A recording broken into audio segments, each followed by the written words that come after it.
Chapter 11. Suppression. Science ntia non habet inimicum praeter ignorantum. Francis Bacon.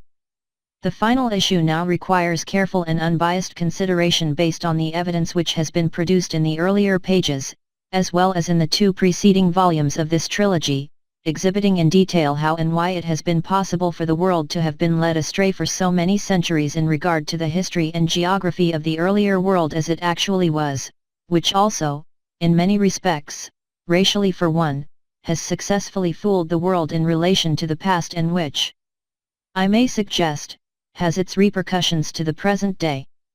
If the British Isles and Northern Europe were the true original center of civilization and development, and the main stage of events recorded through the ages until a comparatively late period, that is to say, until the rise of the grasping Roman Empire, if not even later, who could have nourished the idea and ambition to mislead the world of his time deliberately by a complete inversion of the truth?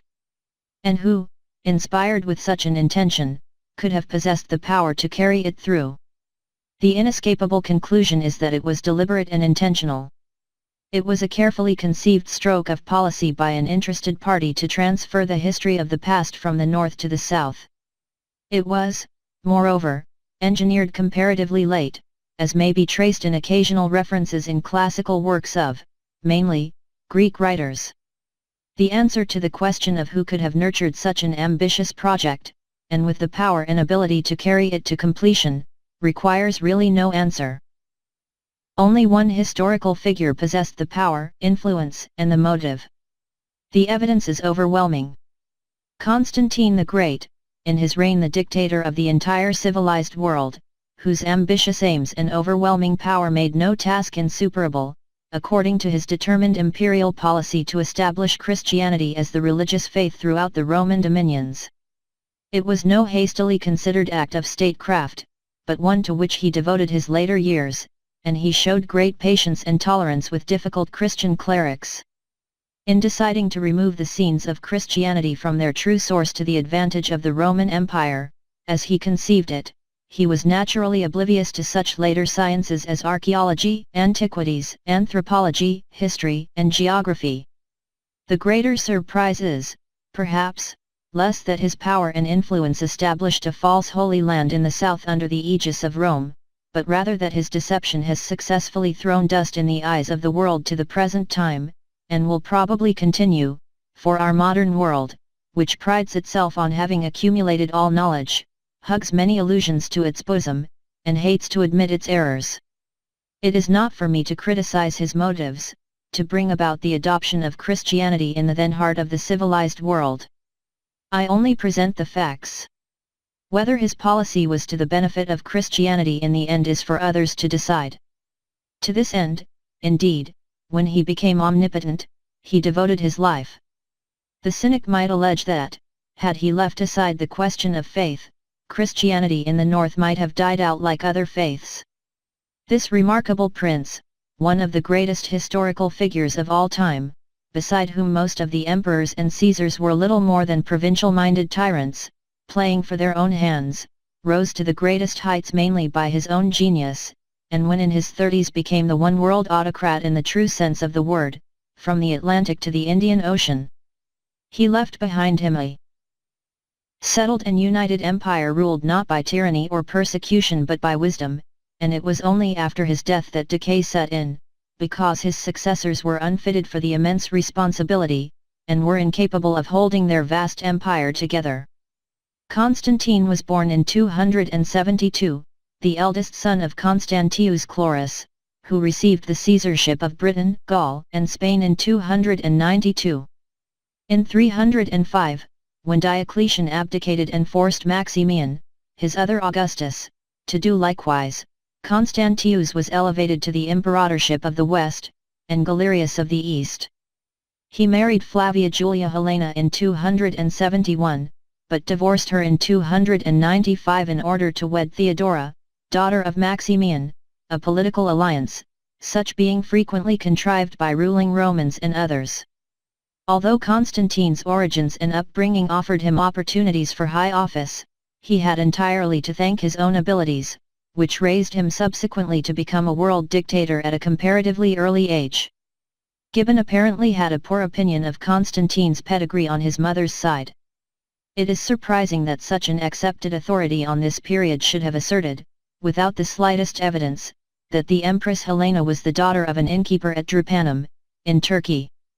He seems also inclined to accept that she was a harlot, and states that Constantine was born at Naissus, in Dacia, the present Hungary. The birthplace theory rests on some anonymous writer, whom he does not cite, and an astrologer of the period. 293. As for the innkeeper's daughter fable, Gibbon's only authority was that of some unknown Greeks of his own period. On this flimsy evidence he ridicules the British traditions, and makes one doubt if he gave any attention to such. 293 Gibbon, Decline and Fall, I. 14. Notwithstanding the recent tradition which assigns for her father a British king, we are obliged to confess that Helena was the daughter of an innkeeper. In another note he adds it is indeed probable enough that Helena's father kept an inn at Drepanum. And this as probable as advanced as though it were an ascertained fact. The British accounts acknowledge her as a princess. In the Brut Gruffydd of Arthur, Helen Mywydog, only child of King Seal of Colchester, was bestowed in marriage upon the Roman Constans, their son Constantine being called from his kingdom in Britain to the imperial throne in place of Maximus the Cruel. Constantine, on leaving Britain, consigned it to the charge of Trehyarn, Helen's uncle, but Eudaph, Earl of Cornwall, wrested it from Trehyarn. Eudaph's daughter, it continues, wedded the Roman senator, Max Oladig, who claimed to be the son of Llewellyn, Helen's uncle. 294. Furthermore, Collinson states that in the original Christian church at Glastonbury was interred King Seal, father of Saint Helen and grandfather of Constantine the Great, who is mentioned along with other early kings, and also dukes and bishops. 295 These records contradict Gibbon completely. Regarding Constantine's place of birth, Canon Rain says that he was not born in York, despite legends to the contrary, but Allen, the well-known historian of York and Lincoln, states that he was, and adds that after he succeeded his father tributary kings resided at his court until he moved to Rome. 296 Although not of primary importance, this indicates the background of Constantine's younger years, for until he was 18, he lived with his parents, who for 3 years at least dwelt in York, and in previous years Constantius probably held a military position in Britain before he received his Caesarship in 292. Roman army chiefs generally had previous experience in Britain. Another assertion of Gibbon seems malicious. He says that at the age of 18 Constantine sought service under Domitian in the East. At the time his father divorced Helena in favor of the splendor of an imperial alliance with Maximian's daughter, which reduced the son of Helena to a state of disgrace and humiliation. 297. 294 Lady Charot Guest, Notes on the Mabinogion, pp 203-4. 295 Rev. John Collinson, Antiquities of Somerset, p. 264. 296 Thos Allen, History of the County of York, p. 10. 297 Gibbon, Ibid. Apart from the fact that Roman princes frequently made marriages of convenience and divorced their wives for purely political reasons, a little later Constantine married Fausta, another daughter of the same Emperor Maximian. Constantine entered the service of Diocletian at Nicomedia, near the present Constantinople, and rose early on his merits to become a tribune of the First Order. He may well have been soldiering under Diocletian to learn more about the Eastern Roman Empire, but at all events, directly Constantius obtained the rulership of the West, he sent for his eldest son who escaped from the claws of Galerius, Diocletian's successor, and by a series of forced rides reached Boulogne, Bononia, at the very moment when his father was preparing to embark for Britain, amidst the joyous acclamation of the people. 298 This was in 305, and Constantius did not die until July of the year following. The emperor at this time was preparing his expedition against the always rebellious northern Britons. Setting sail from Bononia, he was said to have defeated the enemy. Eumenius says of this expedition that Constantius came to the secret bounds of the earth at the bidding of the gods, compassing the woods and marshes of the Caledonians and other Picts, but scorning to acquire Hibernia, near at hand, or the Insulae Fortunati, if such there were. 299 Constantine would assuredly have taken part in this expedition. He was then about 33 years of age, nearing his prime, having already acquired considerable experience of the world bounding the Roman Empire. Constantius was a popular and just prince, and the flower of the Roman armies had accompanied him into Britain. When he died, the soldiers voted for his son to lead them. Galerius in the east was furious when he learnt what had occurred, for it was his ambition to become sole dictator, but he had to swallow his chagrin in view of the fact that Constantine's strength lay largely in his legions. 298 Zosimus, New History, I2. Gibbon OPCIT, ICH 14, p. 237. 299 Watmore, Insulae Britannicae. However, he accorded him the title only of Caesar. For 2 years, Constantine lay low, residing mainly at York, where he would have mastered the whole situation both militarily and politically. Constantine is described as tall, lofty, of majestic countenance, his manner peaceful.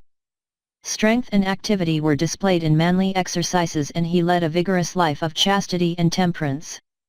Whatever might be alleged against him, his character was in striking contrast to that of Maxentius, whom he defeated a little later, and to other Roman princes. What was his real character? The earlier Christians regarded him as the deliverer of the Church, who reversed the savage persecutions of Diocletian and Maximian.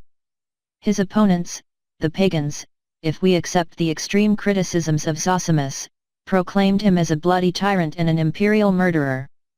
When he became supreme, Christians and pagans watched every move of the new emperor with keen anxiety. 300 Immediately he became all-powerful, he gave Christians the free exercise of their religious beliefs and consciences. Thus the cross of Jesus became the symbol of a vast and growing brotherhood. Probably Gibbon is right when he sizes up this majestic and remarkable figure in these words. The boundless ambition, which, from the moment of accepting the purple at York, appears as the ruling passion of his soul, may be justified by the dangers of his own situation, by the character of his rivals, by the consciousness of superior merit, and by the prospect that his success would enable him to restore peace and order to the distracted empire. 301. These admittedly were laudable motives. Gibbon mentions justly that despite the shortness of the reign of Constantius, it did not prevent him from establishing a system of toleration towards Christians, of which he left the precept and example to his son Constantine. That is not an unimportant point. His fortunate son, from the first moment of accession, declaring himself the protector of the Church, at length deserved the 300 Gibbon, OPCIT. I. 18, Note on Character of Constantine. 301 Ibid. Appellation of the first emperor who publicly professed and established the Christian religion. The motives of his conversion, as they may variously be deduced, from benevolence, from policy, from conviction, or from remorse, every victory of Constantine was productive of some relief or benefit to the Church. 302. Lactantius, a leading divine of the period, who was tutor to Crispus, the eldest son of Constantine, was a firm believer in Constantine's sincerity. He wrote several ecclesiastical works, continued to believe in his pupil, despite the fact that Crispus was executed most unjustly, perhaps through a misapprehension, and declared that Constantine acknowledged the true God in the first moments of his reign. 303 The fact was never disputed. The purpose of this particular inquiry is neither to strive to prove that Constantine was a fervent Christian who believed all he said and did as such, nor is it that he only posed as such, according to his critics and enemies, but to winnow if possible the grain from the husk and understand what were his real intentions when he stood out as the champion of Christendom. To consider that he was inspired by vanity only is to do so great a man an injustice. He appears to have wholeheartedly supported the faith from the moment that he was in a strong enough position to undertake such a responsibility. He probably held earlier discussions with his wise father who believed in tolerance. His own mother, to whom he was a devoted son, was a fervent Christian, hence the Church stands devoted to her memory in York, where she lived prior to her divorce. He would have found Christianity very much in the ascendant in Britain in the 4th century. Bishop Eusebius attributed Constantine's conversion to the miraculous sign of the cross which he claimed to have seen in the heavens whilst he was preparing for the crucial battle with Maxentius before Rome. His motive throughout, without disparagement to his sincerity, was, I believe, political. It would not be right to accuse him of hypocrisy. 302 Ibid, I, 16. 303 Lactantius, Divine Institutes, I, 1. Gibbon ICHXX, p. 437. As many did, even if he were under no delusions, supposing that he thought its institution would be of benefit to his empire and to the peace and settlement of the world. He decided to make it the creed of the Roman Empire by all possible means. His enemies argued against his sincerity because he did not make his confession and obtain the sacrament of baptism until he was dying, but this was customary of the age. The belief was that the confession of his sins procured the expiation of all his faults in the sight of heaven and that his soul was restored to its pristine purity, entitling him to the promise of eternal salvation. Thus his delay proves nothing against his sincerity. Zosimus, the pagan historian, sneeringly accused him of dipping his hands in the blood of his eldest son Crispus before he publicly renounced the gods of Rome, but he told an untruth when he said that the pagan priests had refused to absolve him. It is undoubtedly true that Constantine had Crispus put to death for no just cause, but he was filled with bitter remorse, which is more than any other Roman emperor ever exhibited in like circumstances. It was used against him also that he caused several members of his own family to be put to death, but all of them in one way or another created dangerous difficulties. He was influenced in some cases by the exigencies of the dynasty and not by personal whim. This method of removing lives which threatened difficulties was customary with the Roman potentates, as history frequently records. If we therefore sum up the policy of Constantine, the evidence seems to point to his absolute determination to impose Christianity upon the entire Roman world, short of persecution. Had he not believed in it, he could have allowed it to stand or fall on its merits, by leaving it free to all to accept or reject it. That, however, was obviously not his intention. We find him always working to bring in converts.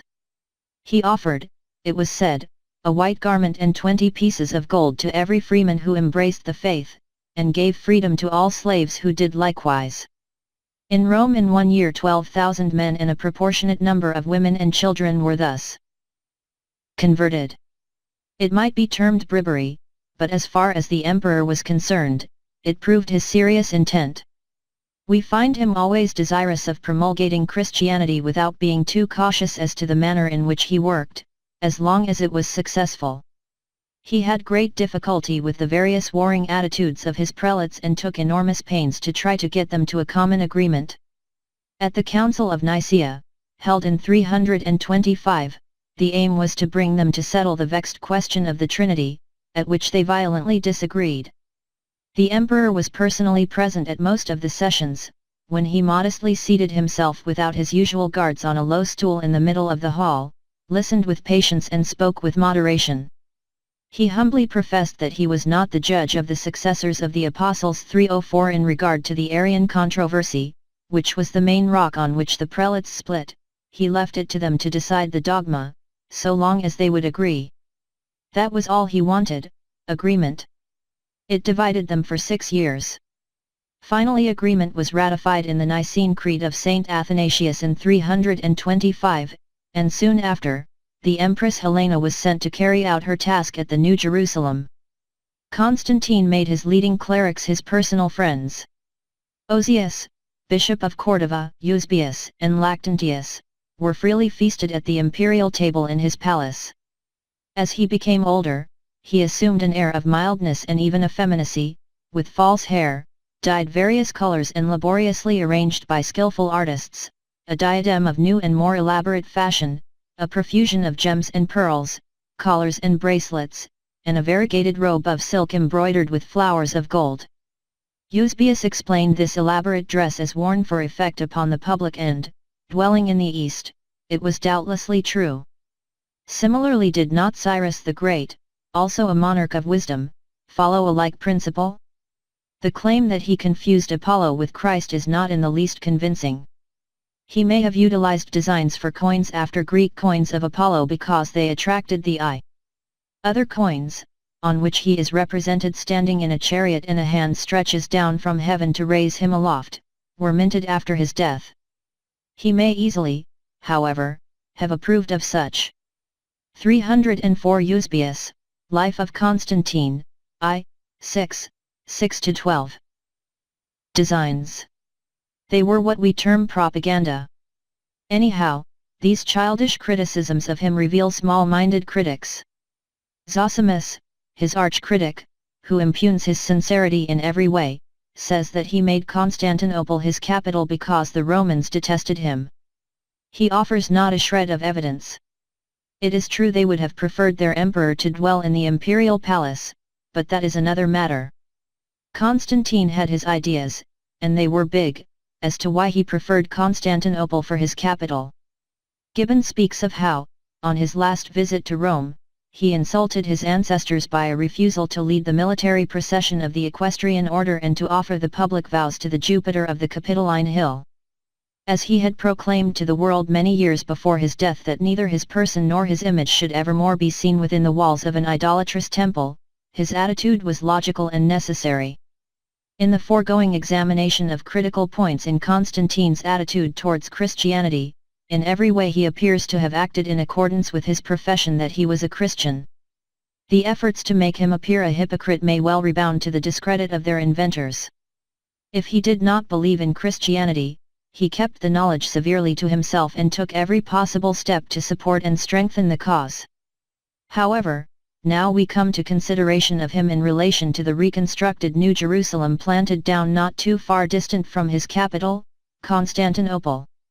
We must start with the assumption that he was perfectly well aware that the discovery of Jerusalem and its alleged sacred places was no other than a pious fraud. We must equally assume that he sent his aged mother to seek out the sacred places, knowing perfectly well throughout that her fervor would accept everything that she was told implicitly in accordance with a prearranged program. He had his ecclesiastical friends and allies on the spot to see that she found the suitable places. Cynical it may have seemed, yet Eusebius admitted that he had himself lied and deceived for the good of the cause. That undoubtedly was the whole inspiration. It was deemed necessary, for Christ's sake. When I use the words "for Christ's sake," it should be understood that Constantine might or might not have believed that Jesus of Nazareth was the divine Son of God by the Virgin Mary, but he was determined to get it accepted in place of the various pagan creeds at that period in their decay. He publicly accepted the ethics of Christianity and at the same time was doubtless fully aware of the fierce wars, uprisings, and quarrels respecting this deity, who in the eyes of the Jews had been an impostor and whom they had savagely crucified. Constantine wanted a Christ freed from all the sordid and unpleasant events which had taken place in the Jerusalem of Britain, a Christ who would not impose too much on the credulity of the Roman world, a theological Christ able to perform miracles and prove his Godhead in the sordid surroundings of his teachings. In other words, he decided that Christianity must start afresh in his own part of the world where he could give it his full patronage and support. Even though he might have accepted implicitly that the man Jesus of Nazareth in Britain was the true Christ, it would not invalidate that belief if he transferred the venue to the lands of the Roman Empire where he could be worshipped and glorified. In fact, it must have been to the very forefront of the mind of Constantine that he would not be able to popularize the worship of Christ if he related it to a far distant land whose peoples had been regarded as barbarians, and moreover, to a city that had been deliberately destroyed by Hadrian, a city which had violently repudiated the very deity he wished to be worshipped as the savior of mankind. The sacred places must be brought to their very door where the claims could not be questioned and would be hallowed. There was bitter controversy enough between the various sects, without other doubts. If the circumstances have been adjudged aright, accordingly the emperor decided to transfer Jerusalem and the Holy Land, for it could not be the one without the other, to his own domains. Judged from his point of view, endeavoring to see the situation that arose through his eyes, did not the ends justify the means? Religious fervor is a psychic quality greatly affected by its surroundings and atmosphere, as we see, For instance, in the case of Lourdes, where faith heals incurable diseases or injuries often, and thus the atmosphere of scenes where the Saviour was deemed to have walked and been taught, was exported to a region which none doubted. Although full of loopholes to anyone conversant with the original sites, had there been such, the bald fact emerges that the surrounding evidences of piety, the rich churches, miracles and prayers cemented the deception to a world in complete ignorance of the history, geography, and events relating to the life of the Christ. 305 In the eyes of those who presumably were acquainted with the true circumstances, such as Eusebius, Lactantius, Chrysostom and a few others, they were serving the cause of Christ and thus were absolved. In a word, the end justified the means. Yet another vital aspect of this transfer had to be carefully arranged. Its former tracks must be closed up. All recorded history and geography relating to it must be either destroyed or censored in such a manner that it could not reveal the secret. After 325, when Constantine decreed that in future the religion of the Roman Empire was to be Christianity, although he did not persecute pagans, everything written that was deemed prejudicial to the faith was rigorously suppressed. All works opposed to Christianity, such as the works of Celsus, or which questioned its genuineness, were by edict destroyed and committed to the flames, as was to be expected. Any works of the ancients which were regarded as dangerous were rigidly done away with. The famous library of the Serapion in Alexandria, consisting of priceless writings by the greatest philosophers and historians, was deliberately destroyed by Theophilus, Bishop of Alexandria. When it was said that all works of previous writers be destroyed which were deemed to be detrimental to the faith, it covered a wide field. It was not enough to select only those which were doctrinal. 305 Ed. Note, Burckhardt, The Age of Constantine the Great, 1949. We can see how pious legends, and perhaps profit interest also had filled the whole country with classic sites, and many other objects which might afford historical criticism amusement. If it had not been for the splendor which Constantine bestowed upon Jerusalem and its vicinity, the reverence of the Roman world and consequently that of the Middle Ages would not have so ardently fixed upon these sites. But it appears evident that all allusions to the Jews and their wars, or other mention of them, were carefully extirpated from the script, with one significant exception, the works of Josephus, his Antiquities of the Jews and his Wars of the Jews. Josephus, as mentioned earlier, as an historian is admirable and comprehensive, but his geography is so frequently self-contradictory that it yields every evidence of having been tampered with, and a number of interpolations discount other qualities. His work is extremely adulatory of the Romans throughout, and for these reasons, added to the fact that it only takes Jewish history down as far as the fall of Jerusalem in 70, does not greatly affect the point at issue. The passage in his Antiquities which purports to refer to Christ has long been regarded by theologians as a spurious interpolation of a later time. It is inexplicable by ordinary means to account for the many missing parts of works of famous writers whose missing books or parts of books give the impression of deliberate suppression or mutilation.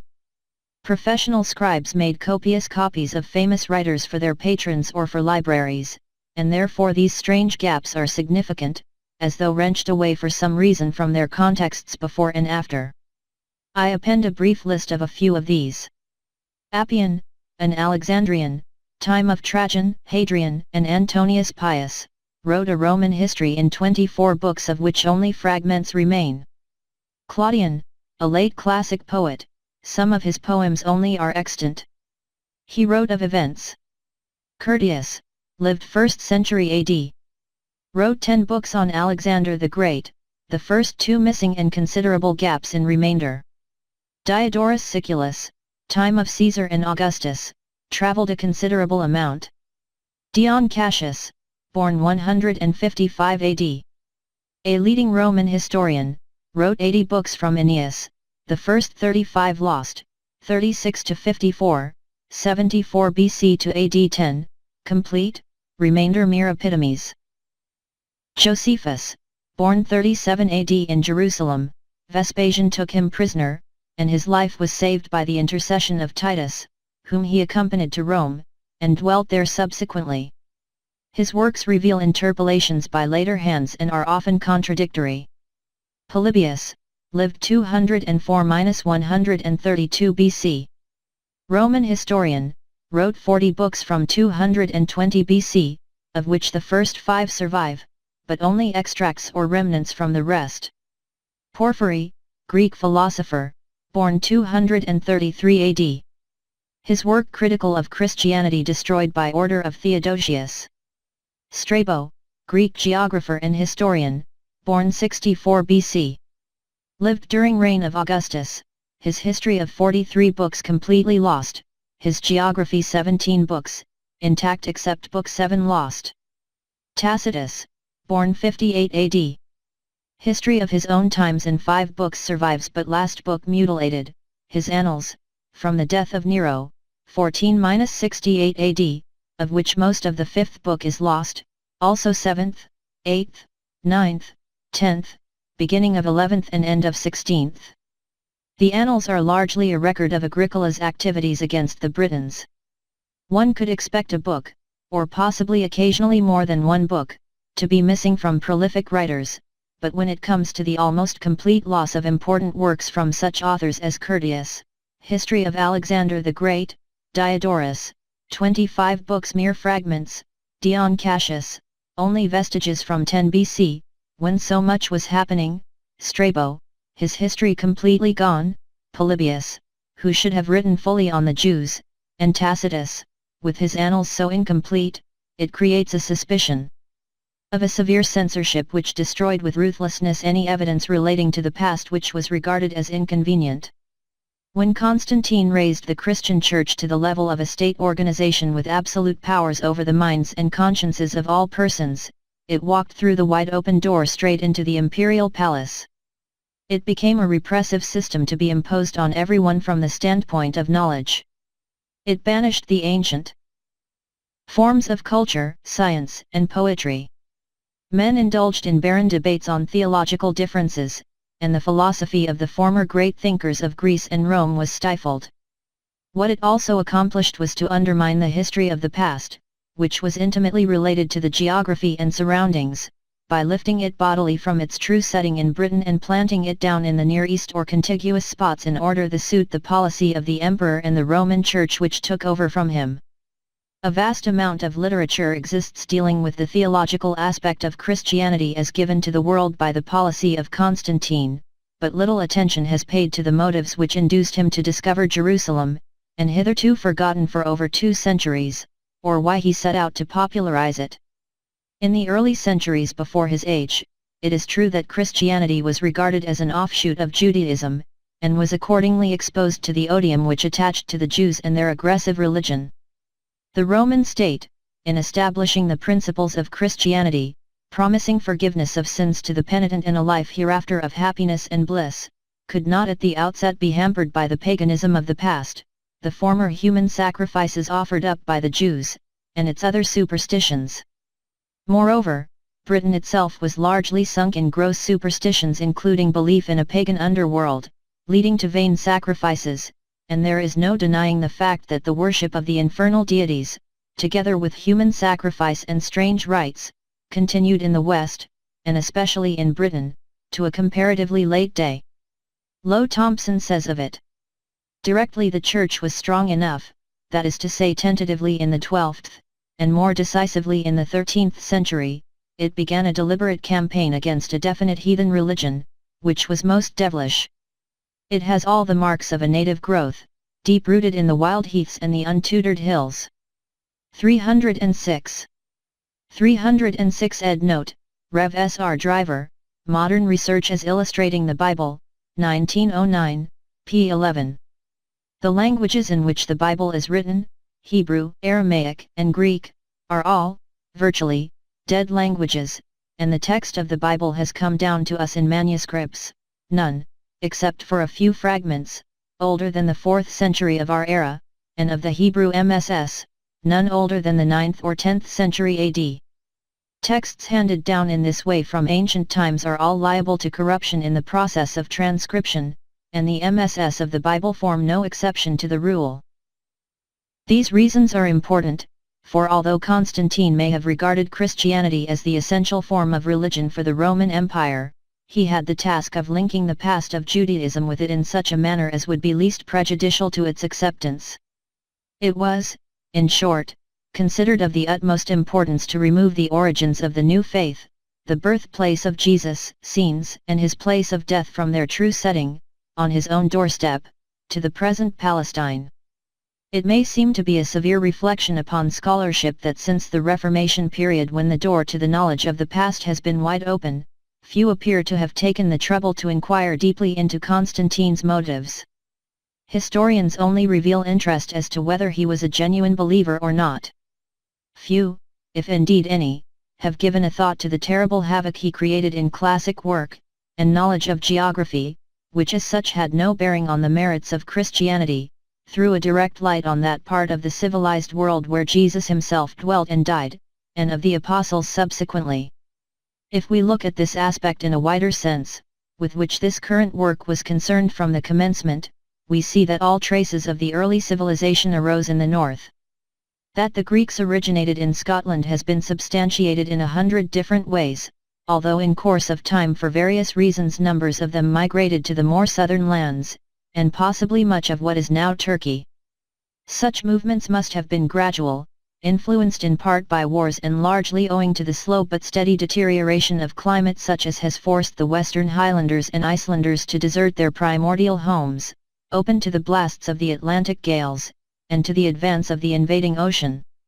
When we have also the evidence of the Egyptians at the period of BC 550, who recognized Britain as their original motherland, as further proved by their underworld faith of Amenta related to the flood, and when in addition it is seen to have been the arena of Old and New Testament history, with Jerusalem, situated where it has been identified beyond question, preeminent not only on account of its religious importance but as a prosperous and wealthy community, apart from the question of Christianity, it can be realized what a revolutionary transfer was perpetrated by Constantine for his particular purposes.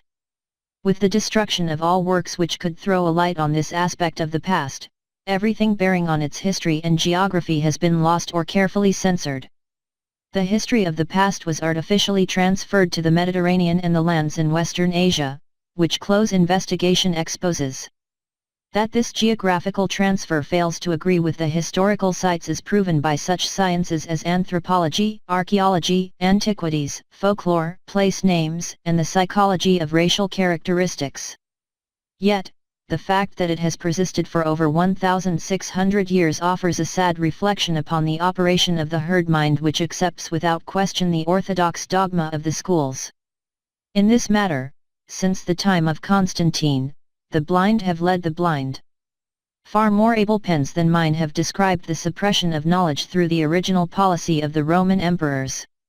Under the leadership of the Roman priesthood, civilization drifted, rudderless, into the abyss of the medieval age. There was no tolerance of unfettered intellectual life. Francis Bacon, that great scholar and philosopher, who eagerly collected all knowledge of the past, was among the first to realize the depth of ignorance in secular learning and wrote his uncompleted The New Atlantis 307, his outlook showing that he had given much thought to the subject. We must recall that until the Reformation broadened some men's minds, all teaching of secular subjects as well as theological was controlled by the clergy, and they were, like all others, in mental chains. Roman history provided the basis of knowledge, and how were they to have the slightest suspicion that the world had been deceived for certain purposes in the 4th century, and that countries and cities of the past had been deliberately removed from there? 307 available from Resonance BW. Rightful sites to other alien parts for politico-religious purposes? The schools, in clerical hands, naturally fell in line in these matters with the Church. It is really astonishing how the great majority of people followed blindly along the conventional track laid down, without inquiry, in view of the evidence at their disposal. Yet certain newer forms of scientific inquiry have opened doors to serious researchers. Anthropology, for instance, negates at once the claim that the Aryan or white race could have originated in the Middle East, the region of the brown-skinned, black-haired, dark-eyed Arab, or kindred races. Archaeologists have evidence of Britain's great antiquity and civilization and yet make no effort to propagate their views.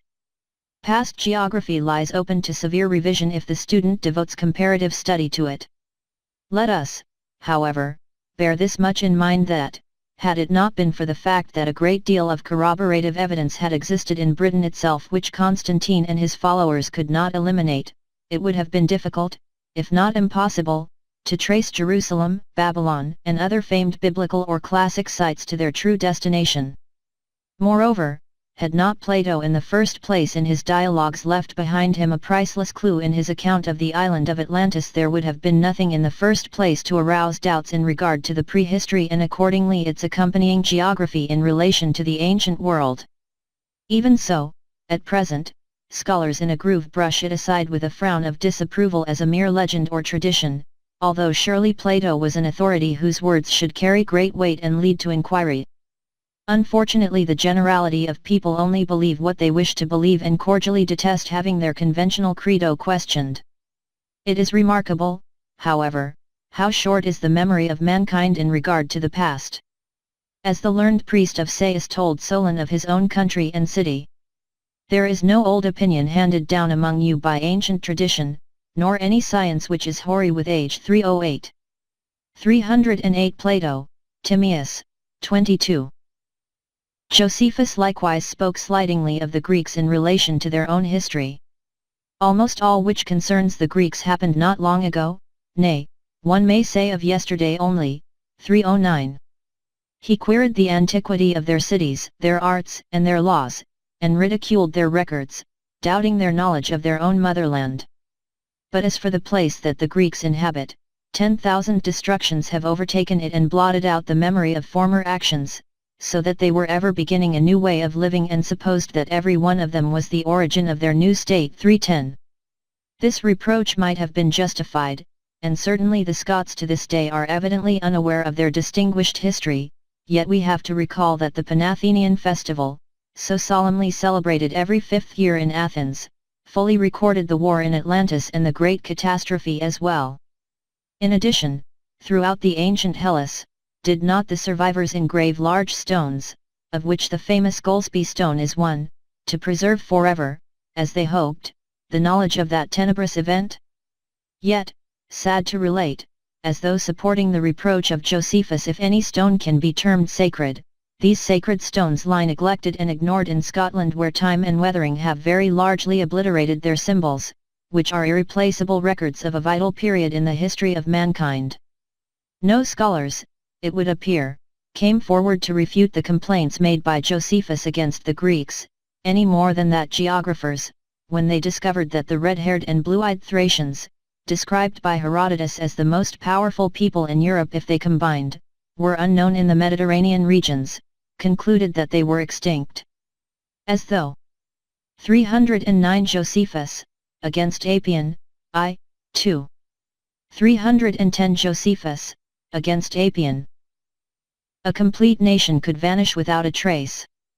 So, when such matters be considered, is it after all so extraordinary that when, in the first half of the 4th century AD, those who concealed and transferred all history and geography for a specific purpose, i.e., to enable Constantine to erect his Christian center in the so-called Palestine, none questioned it until the last half-century or so. Visitors acquainted with the Old Testament and the works of Josephus have realized to their astonishment that neither Jerusalem nor Palestine, nor the other surrounding countries conform in the slightest degree to the claims made on their behalf. These factual matters should make us recognize the fallibility of the average human mind when it becomes subservient to dogma which it accepts without question or examination.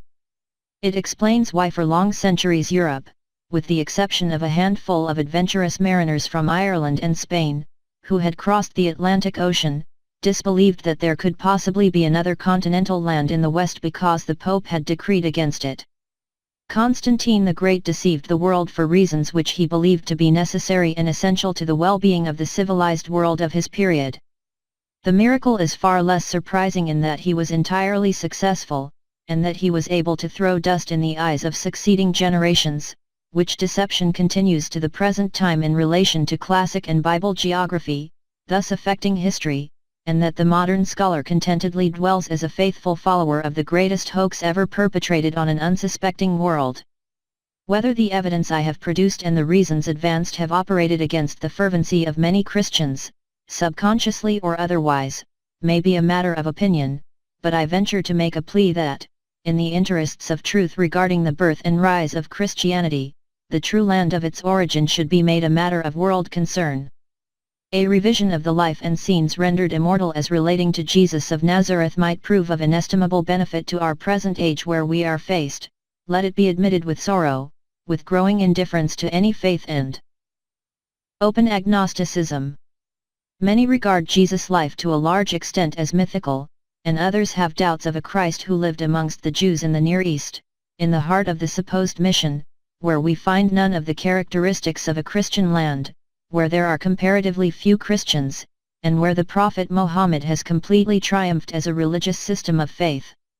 Let us consider the other aspect, that Jesus was born, lived, taught, and was crucified in Britain, and that here the apostles also dwelt, taught, and died, of which so many traces survive.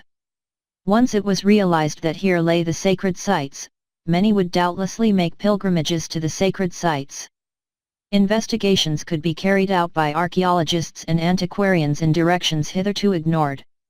Somerset, for one, at Avalon or Glastonbury, might become a sacred centre for pilgrims, as indeed it is today in relation to Saint Joseph of Arimathea, and both Edinburgh and York would offer much inducement to pilgrims from all parts. After all, there is no dispute as to the fact that Christianity arose first in Britain as St. Augustine informed Pope Gregory the Great. Here it was no alien foreign faith. In my former work, Britain, the Key to World History, I mentioned that according to ancient traditions held in Avalon and Cornwall, the boy Jesus accompanied his uncle Joseph, a metal merchant, to Avalon, and legend says that they lodged in paradise, to this day a part of Avalon. 311 Webb, in his work Glastonbury, observes. A tradition still lingers in Somerset of the coming of Christ and Joseph in a ship of Tarshish, of how they came to the Summerland and sojourned in the place called Paradise. 312.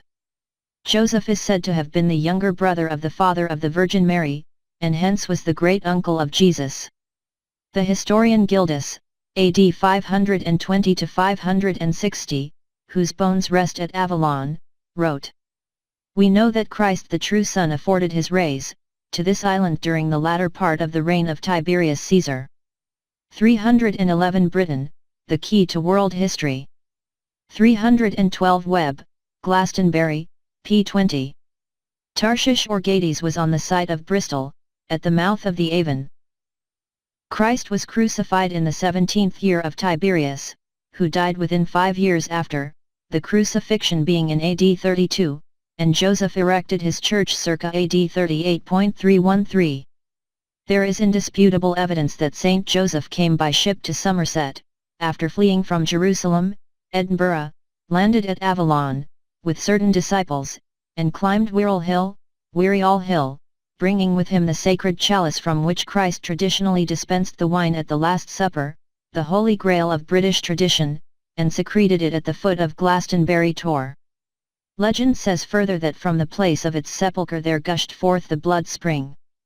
What has not been explained before to my knowledge is why Saint Joseph brought the sacred chalice expressly to conceal it beneath the Tor. The explanation I gave in my previous volume is that Glastonbury's high hill, which looks like an isolated mountain in the flat plain for miles around, dominating the landscape as the outstanding landmark, was in Bible days the sacred Mount Tabor, situated in Lower Galilee, originally in the region of the tribe of Zebulun. Mount Tabor was regarded by early Christians with the greatest veneration, for it was the traditional scene of Christ's transfiguration, the holy Mount of St. Peter, where Jesus took Peter, James, and John, and on its summit gave them a transient view of heaven and the saints. Such was the belief. Saint Joseph had thus a strong pious motive for his concealment of the sacred chalice if he desired to place it in a very sacred hiding place, and the Tor was the holy mount. It would also explain his deliberate intention to erect a church to the Saviour in its vicinity, which he built of mud and wattles, and thatched with reed. At Avalon, where the saint died, his bones were interred in the churchyard on the south of St. Mary's Chapel, where the ruined abbey stands. His tomb was said to have borne the simple epitaph: Ad Brit annos veni post Christum sepe levi, doqui, quievi. I came to the Britons after I buried Christ, I taught, I rested. 313 Ibid, p. 21. That this happened at Avalon in Somerset is not surprising to investigators or to readers of Britain, the key to world history. Let us then briefly re-examine this ancient region of the Garden of Eden afresh, remembering that Jesus was a Galilean, and that here lay the later biblical Lower Galilee. He was traditionally born in this Lower Galilee where lay Bethlehem, a small town or village, situated nowhere near Jerusalem. There were the two Galilees, the Upper or Higher Galilee in those times represented, as my investigations enable me to claim, by the English counties west of the Midland Avon, incorporating Warwickshire, Worcestershire, Staffordshire, and Herefordshire, that is, east of the Welsh Marches, and Gloucestershire. Confusion has often arisen over Christ's birthplace, owing to the incorrect geography of the supposed Holy Land. It is supposed to have lain near Jerusalem, in which case he could not have been a Galilean.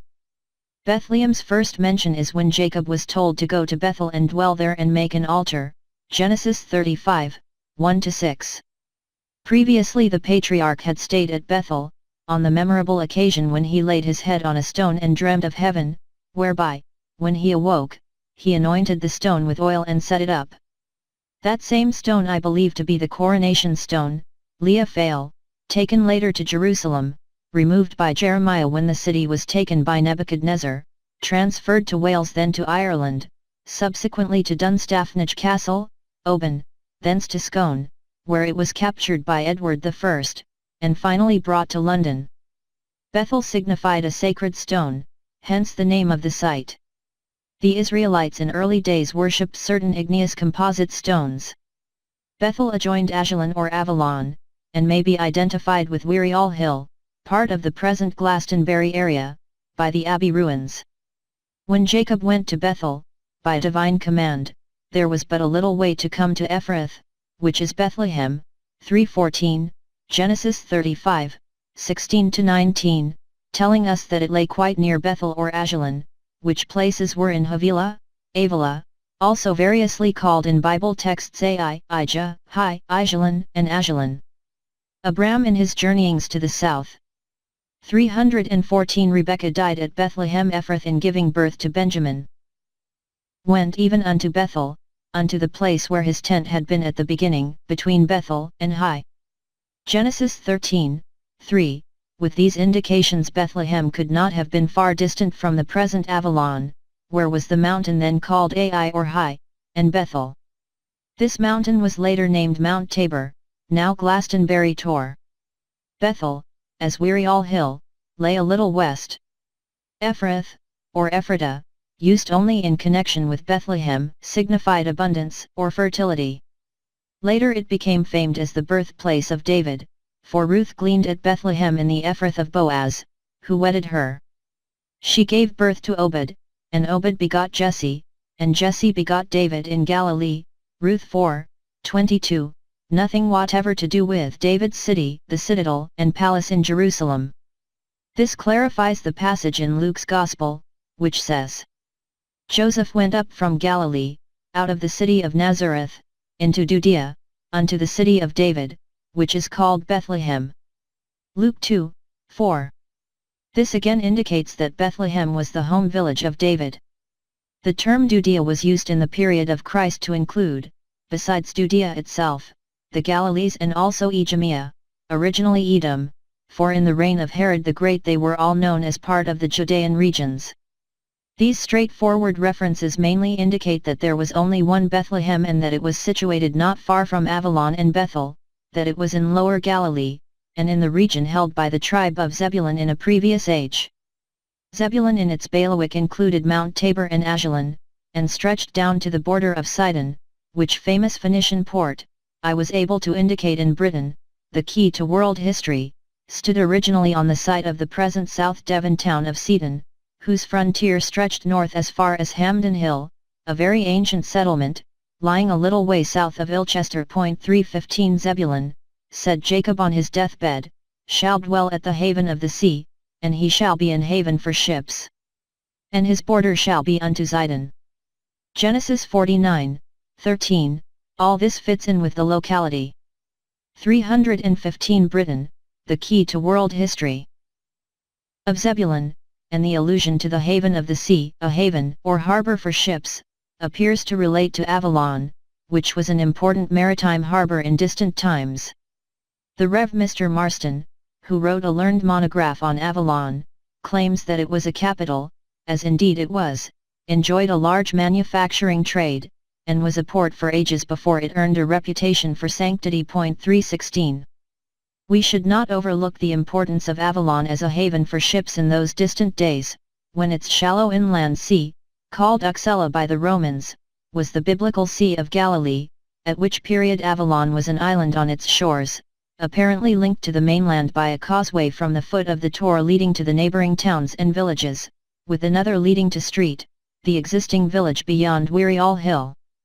When we transfer this inland sea, stretching from the foot of the Mendip Hills in the north to the vicinity of Taunton in its south, an inland sea to which the ocean tides had free access, was served by 4 main rivers, contained many isles, and was noted for its fish, especially eels, whether we call it Uxella, or Lake Gennesaret, or the Sea of Galilee, it was all the same sea. The haven for ships thus justly applies to Avalon, whence trade was conducted with foreign and home ports. Thus on the shores of this inland sea, not a small sweet-water inland lake, as identified in Palestine, was Jesus brought up from early youth, and from childhood days would know individually many of the local fishermen who plied their trade there. It fits in completely that he called Peter and his comrades, fishermen in the Sea of Galilee, to become his disciples. They knew him and followed him immediately when he called on them. And later, in the early centuries of Christianity, the sacredness of this entire region of Somerset was evidently known widely, for Christian monasteries arose in the many isles of the inland sea. According to St. Matthew, Jesus was born in Bethlehem of Judea in the days of Herod the king. Matthew 2:1, Herod the Great died in 4 BC, the same year as Christ's birth, but he had heard of the 316 Rev. C. L. Marston, Glastonbury, p. 4. Expected Messiah, and thus called before him the chief priests and scribes, and demanded to know from the wise men where the Messiah was to be born. They answered him, In Bethlehem of Judea, for thus it is written by the prophet, And thou, in the land of Judah, art not the least among the princes of Judah, for out of thee shall come a governor that shall rule my people, Israel. Matthew 2:5, 6. The prophet referred to by the wise men was Micah, whose words were, But thou, Bethlehem, Ephratah, though thou be little among the thousands of Judah, yet out of thee shall he come forth unto me that is to be ruler in Israel. Micah 5:2, 3:17. The prophecy attributed to Micah is itself very significant, for he foretells that in this insignificant Bethlehem Ephratah, little among the thousands of Judah, shall be born the ruler in Israel, not only of Judah. The descriptive word Ephratah clearly shows that the reference was to Bethlehem in Galilee, even though it was then regarded as a part of Judea, as Somerset is today a part of England. This divining of the future birth of the Messiah was in accordance with the character of the Celts, whose Druids or rabbis were famed for their arts in prediction of the future and prophecy. Ammianus Marcellinus wrote of the Druids as uplifted by searchings into secret and sublime things. 318 Pomponius Mela terms them teachers of wisdom who profess to know the movements of the heavens and stars and the will of the gods. 319 Dion Chrysostom said, They concern themselves with divination and all branches of wisdom. 320 Both Diodorus and Strabo praised them as philosophers and wise men. In the day of Herod the Great the prophecy of Micah must have inspired the astrologers, for they told him that the future Messiah was to be born in Bethlehem Ephratah in Galilee, and we are told that followed the star which guided them to the manger where Jesus was born. It was entirely in accordance with the Jewish outlook at that. 317 This prophet lived in Isaiah's time and prophesied the great catastrophe. 318 Ammianus Marcellinus, Historia, 15, 9, 4. 319 Pomponius Mela, De Situ Orbis, 3, 2. 320 Dion Chrysostom, orations, licks. Period. That they visualized a Messiah who was destined to lead them to victory and rescue them from the Roman yoke. The Messiah belief was so firmly implanted in their bosoms that on 3 of many subsequent critical periods in their history they were aroused to ungovernable fury against their Roman masters, whom they refused to recognize and, even despite persecution, to pay them tribute, it being opposed to their faith to recognize any Gentile ruler. The first occasion was in the critical days of AD 61, when the Romans endeavored to force them to worship Claudius as a god, with the resultant uprising and massacre at Camulodunum. On this occasion, be it noted, the first move of Suetonius was nevertheless primarily to invade the Druidic island of Mona, Anglesey, where the Druids were assembled, adjuring heaven and earth with their fearful imprecations, raising their hands towards the skies, rushing around wildly, Druidesses in funeral attire with disheveled hair and carrying torches, running in and out like the Furies, appealing panic-stricken for their Messiah to appear. Another critical occasion was in the year 70 AD, when Titus overthrew Jerusalem, when, according to Orosius, over 1 million Jews were slain or sold into slavery. At that very same period, when almost the entire country was aflame, with the Silures brought to utter exhaustion, according to Tacitus, a diet of Druids assembled somewhere in Britain and confidently prophesied the ultimate world empire of the Celts. 321 The third Messiah outburst, of course, was occasioned by Hadrian's expedition and war in the north in 136, which resulted in the destruction of Jerusalem and their end as a nation. The purport of the tracing of Bethlehem is to make it quite plain that, according to the scriptures, the birthplace of Jesus was in a village so named in Galilee, very near to Bethel. According to St. Luke, Joseph dwelt in Nazareth, but before the child Jesus was born he took Mary his wife and repaired to Bethlehem, because he was of 321 Tacitus, Histories, 4, 54. True descent from King David, Luke 2, 4, and thus a Galilean. We are told that, being warned in a dream, he fled with his wife into Egypt, Wales, but after Herod's death they returned to Nazareth, Luke 2, 39, where he dwelt. The boy Jesus was brought up and taught at Nazareth, a Galilean, Luke 4, 14-16. Thus he conformed to the prophecy of Micah and the astrologers, although he was not the Messiah the Jews awaited so impatiently. When aged about 30 he returned, famous, into Galilee, and went to Nazareth where he preached, his eloquence being such that the natives asked incredulously, "Is this not Joseph's son?" He said to them, "No prophet is accepted in his own country." Luke 4, 22, 24. One more incident in the life of Jesus should be recalled. When he descended from the Mount of Olives, at Jerusalem, on the occasion of the betrayal by Judas, the priests and elders arrested him and took him to the chief priest's house in the city, where a fire was kindled in the hall, for it was cold.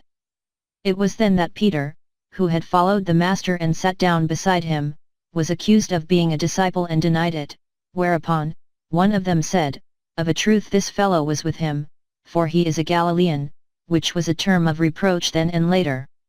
Luke 22, 59. Next day, after a night when Jesus was blindfolded, tortured, mocked and vilified, he was led before Pilate. And Pilate asked him, saying, "Art thou the king of the Jews?" And he answered them, and said, "Thou sayest it." Then said Pilate to the chief priests and to the people, "I find no fault in this man." And they were more fierce, saying, "He stirreth up the people, teaching throughout all Jewry, beginning from Galilee to this place." When Pilate heard of Galilee, he asked whether the man were a Galilean. And as soon as he knew that he belonged to Herod's jurisdiction, he sent him to Herod, who himself was also at Jerusalem at that time. Luke 23, 3-7. Accordingly Jesus was taken before Herod Antipas, son of Herod the Great, Tetrarch, governor, of Galilee and Perea, but Herod returned him to Pilate, who said to his accusers, "Ye have brought this man unto me, as one that perverteth the people, and behold, I, having examined him before you, have found no fault in the man touching those things whereof ye accuse him, and lo, nothing worthy of death is done unto him. Luke 23, 14-15. These Gospel records tell us that Jesus was recognized as a Galilean, that as such he was not subject to the then king of Judah, Archelaus, and that both Pilate, the Roman governor, and Herod Antipas, as governor of Galilee, saw no just cause for the Jews of Jerusalem to crucify him as an impostor and false pretender.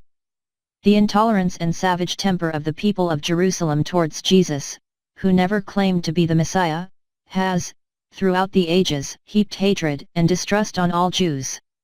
Why were the leaders of Jerusalem so vindictive and furious with him? We find the true reason in their accusation: we found this fellow perverting the nation, saying that he himself is Christ, a Messiah. Luke 23, 2, the text as translated says king, but the original word was Messiah 3:22. Perhaps we can better understand the Jewish reaction of those days in Britain when we realize that from the time of Hezekiah a Jewish Messiah had been promised and prophesied, one who was to appear in this world, and, from adversity, place the Jews victorious and supreme rulers of the world. Many fervent Jews still adhere to this, which inspires the Zionists today. They firmly considered themselves the chosen race, but the Messiah of their dreams was not a poor, itinerant preacher, who reproached them for their godlessness, and who told them bluntly to render unto Caesar the things that were Caesar's and unto God the things that were God's, in other words, to pay the Roman taxation. Most certainly Jesus was not their promised Messiah. It was a tenet of their faith, inculcated by their rabbis, that 322 ed note, Mashiach, Anointed One. They were forbidden to recognize or pay taxes to any Gentile monarch, or to acknowledge any deity other than that given them by Moses. It led, as we have seen, to the most furious and bloody wars when the Romans endeavored to compel the Silures to worship Claudius as a god and to submit to Roman taxation. The Jewish Messiah was traditionally to be born a king, who would lead them into battle, gain victories by divine aid, and cause them triumphantly to overthrow all their adversaries, this miracle to occur in the hour of their greatest need. For 100 years the yoke of servitude had been imposed on them by a succession of Caesars from the time of Pompey, and the hand of Rome had hung heavily on them ever since, as Josephus laments. The Jews were no longer an independent and free nation. That is why they regarded Christ as an impostor who declared his mission was to Gentile as well as Jew. The wise men who had proclaimed the birth of their Messiah in the Galilean Bethlehem had been deceived. The Christ who intimated they should remain in Roman fetters aroused their most violent passions. This obsession, as we have seen in the case of Bar Kochba, proclaimed the Messiah in AD 134, led them through more feudal dreams to the most fantastic lengths of bravery and became a form of national insanity, like the Deutschland über alles of wartime Germany. All the relations and uprisings of the ancient Jews in their contacts with the Romans can only be properly resolved and understood, I contend, when the entire sphere of activity is transferred to the soil of Britain, to which history, backed by geography revised, proves was their motherland, the ancient island scene of the flood of Noah, the center whence civilization arose among the original Celts. One might probe deeper into the origin than that. Mistaken, bigoted, intolerant, and overbearing they may have been, but their courage and independence in opposing the Roman power deserves respect. Extending the horizon to a loftier view, I claim that Jesus of Nazareth was born and raised in Somerset, the most sacred ancient area in the world, did the world but know it, and where he first strove to make the world and his generation practice the virtues of love, charity, compassion, forgiveness, and justice in a world then beset by passion and hatred and lawlessness. If the modern world could be brought to understand the truth of the message I humbly place before all men, it might mean a big uplift in our own distressed era, but in time the truth must prevail. The end. It is unfortunate that I have been unable to identify exactly either Bethlehem or Nazareth, but they must have lain very near Glastonbury, perhaps adjoining street, or Barton St. David. It surely would be worthwhile to trace the actual birthplace of Jesus of Nazareth. Tempor patet occulta veritas. Bacon. Warning, empty page. Appendix A. Damascus and Cirencester. None who do not stand, as I stood, on Pisgah's very height. Do dream of the fair beauty of that land that I have seen. England as she might be, if wisely governed. Is the dream or beauteous vision I see from Pisgah's lofty top. Francis Bacon.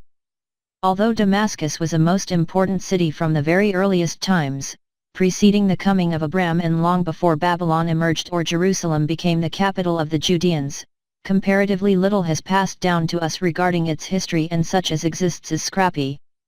It must have been the center of a flourishing and important community long before Jerusalem came to the fore. In the earlier history of Israel it was the capital of Syria and continued to play a great part throughout. When Abram led his followers from the very north, namely from Ur of the Chaldees, Orkney, with the intention of settling in the west, namely in Mizraim, Egypt or Philistia, he made his way first to Damascus. In such movements we must always recollect that in those distant days great areas were yet terra incognita, mainly primeval forests inhabited by wild forest beasts including lions, bears, savage boars, and wild cattle, as well as serpents, and that communications could only be contrived by a series of such highways as existed. It indicates, in this matter, that the great highway from the north, Caithness, to the south, led to Damascus, and this same highway was the present Great North Road, once known as Ermine Street, after the god Hermes, which would proclaim its origin as from the Druid center of Ur, or Samos of Thrace. Plato, in the Critias, in his description of Atlantis, gives details of the many canals throughout the great plain of the island and indirectly indicates roads by stating that the Atlanteans possessed war chariots, for such necessitated roadways. Hermes, among other activities, was the deity protecting roads and traffic, and in both Greece and Britain his torso in stone was placed on main crossroads, whereby many roads were named after him. Damascus conducted considerable trade in both east and west, and by sea, in the west with Gades and other cities where again roads are implied, as also was the case with Tyre, Portland, and Sidon, Seaton. It may be a curious fact to some, but London possessed more prehistoric thoroughfares which either emanated from or passed through it, all in one direction, than any other city in Britain. In the time of St. Paul, there was the thoroughfare in Damascus called Straight, so named still as it passes through Lincoln to the north, and otherwise called Ermine Street. These factors afford evidence of the importance of prehistoric London as the commercial centre of the ancient British world. Another important centre was where Cirencester stands in the area of the Great Plain. The name accorded to it, Damascus, is a Latinized version, for the Hebrew was Damasek, and various theories to account for it have been advanced, one being that it was a corruption of Tammuz or Tammuz, the Syrian and Babylonian god. Certainly, Tammuz, described as the son of deep water otherwise of Poseidon, might be the origin of the name Father Thames in the region called variously Tamna, Tamnaz, or Tamnatha by Josephus, all relating to the region of the River Thames or the Thames Valley, with which Damascus had the closest interest as part of its original territories as far as Cirencester, the border of Syria in the west. It is one of the interesting survivals to students of antiquity that, whilst place names varied considerably through the centuries and often underwent exchange of masters, that certain names have contrived to survive all vicissitudes. The name Tamnus seems to be related to river god Tammuz or Tammuz. Among the ancient relics of London was discovered a life-size figure in marble of its river god, the head. One of the two rivers which flowed through Londinium like the two rivers of Damascus. And torso, of Hellenistic or Syrian type, found concealed deep in the mud at Walbrook 323. Damascus lay in the eastern extremity of the region later named Coeli Syria, which traditionally stretched from the beginning of the Great Plain at Gades in the west to the Euphrates, North Sea, in the east.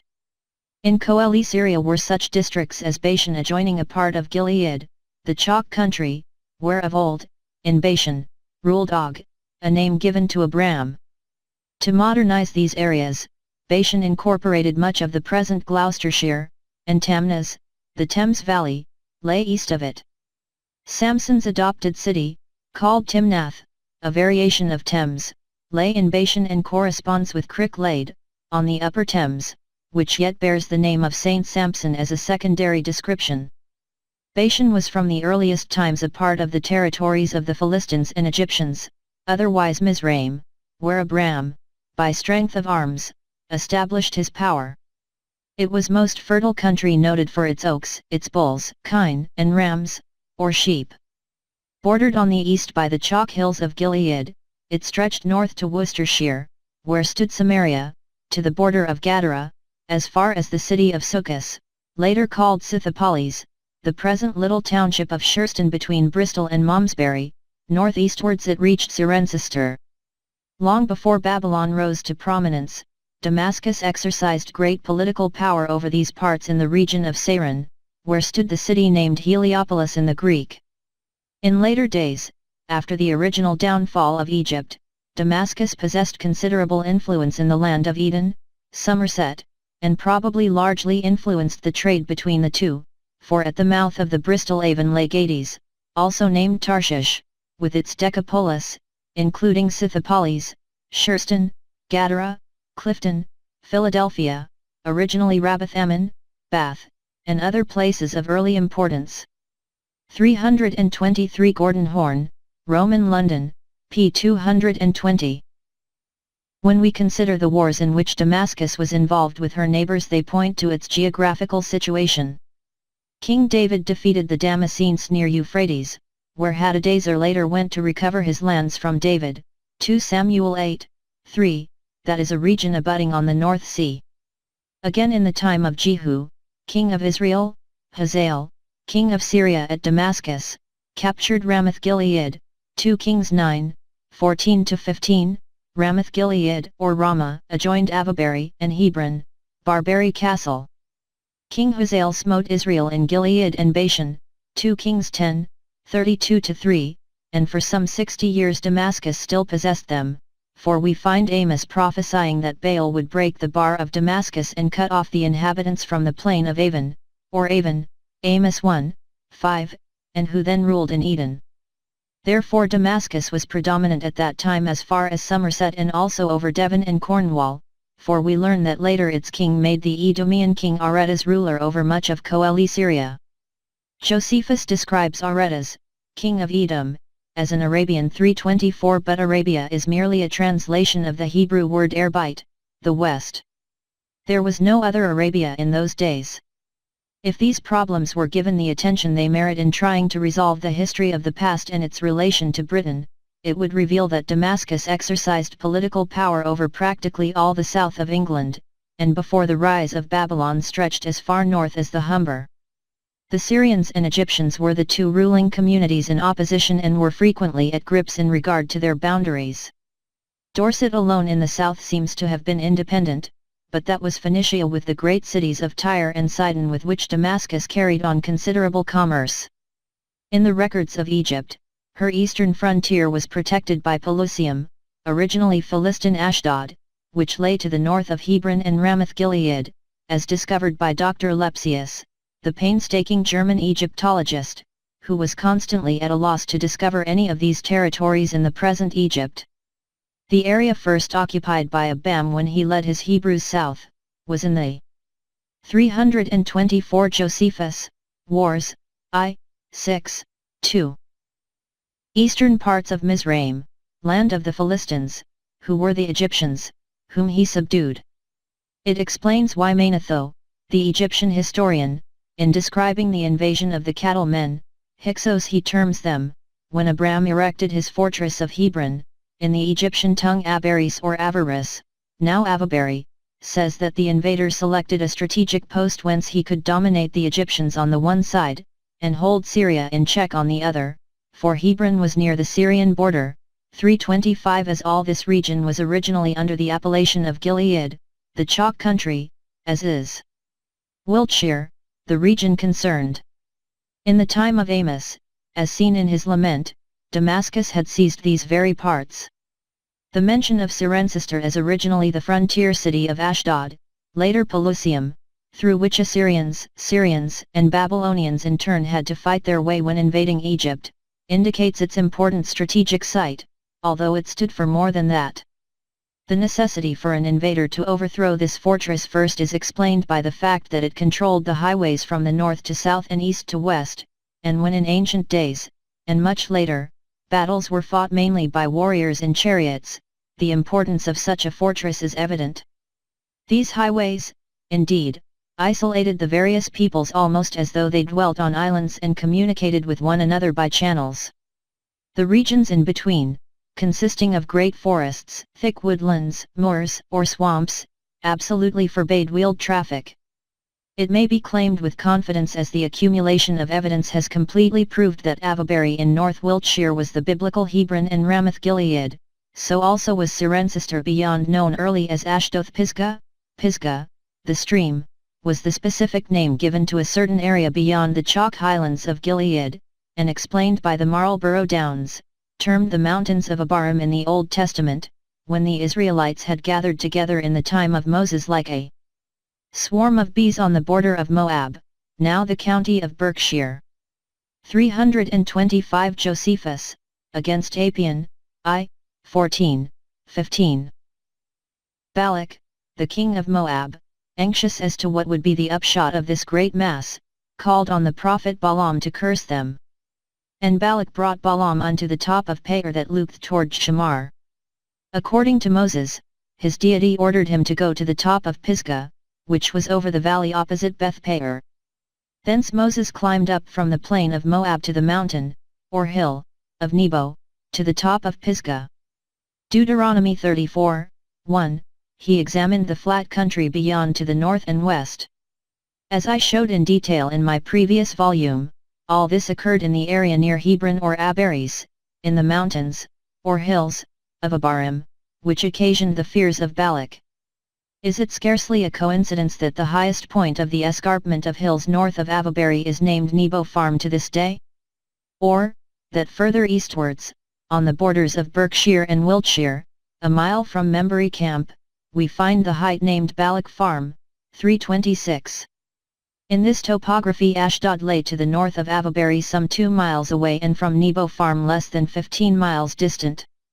It lay in this same Pisgah region, but in the vicinity of the stream, not the heights.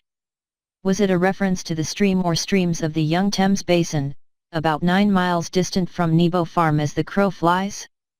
Ashdod, later Pelusium, was, as I have stated, the gate of entry into Egypt from Syria, the original Egyptian capital having been Rabbath Ammon or No Ammon, later Memphis, the very ancient Avalon or Glastonbury. 327 It was Pelusium whose defences Pharaoh Sesostris strengthened, and it was there that Sesostris, returning from his foreign conquests, was met by his treacherous brother.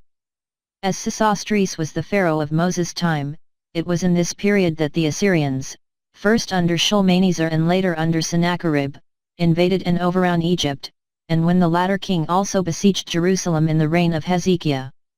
It was then that Ashdod held the Assyrian army at bay. 326 Britain, the key to world history.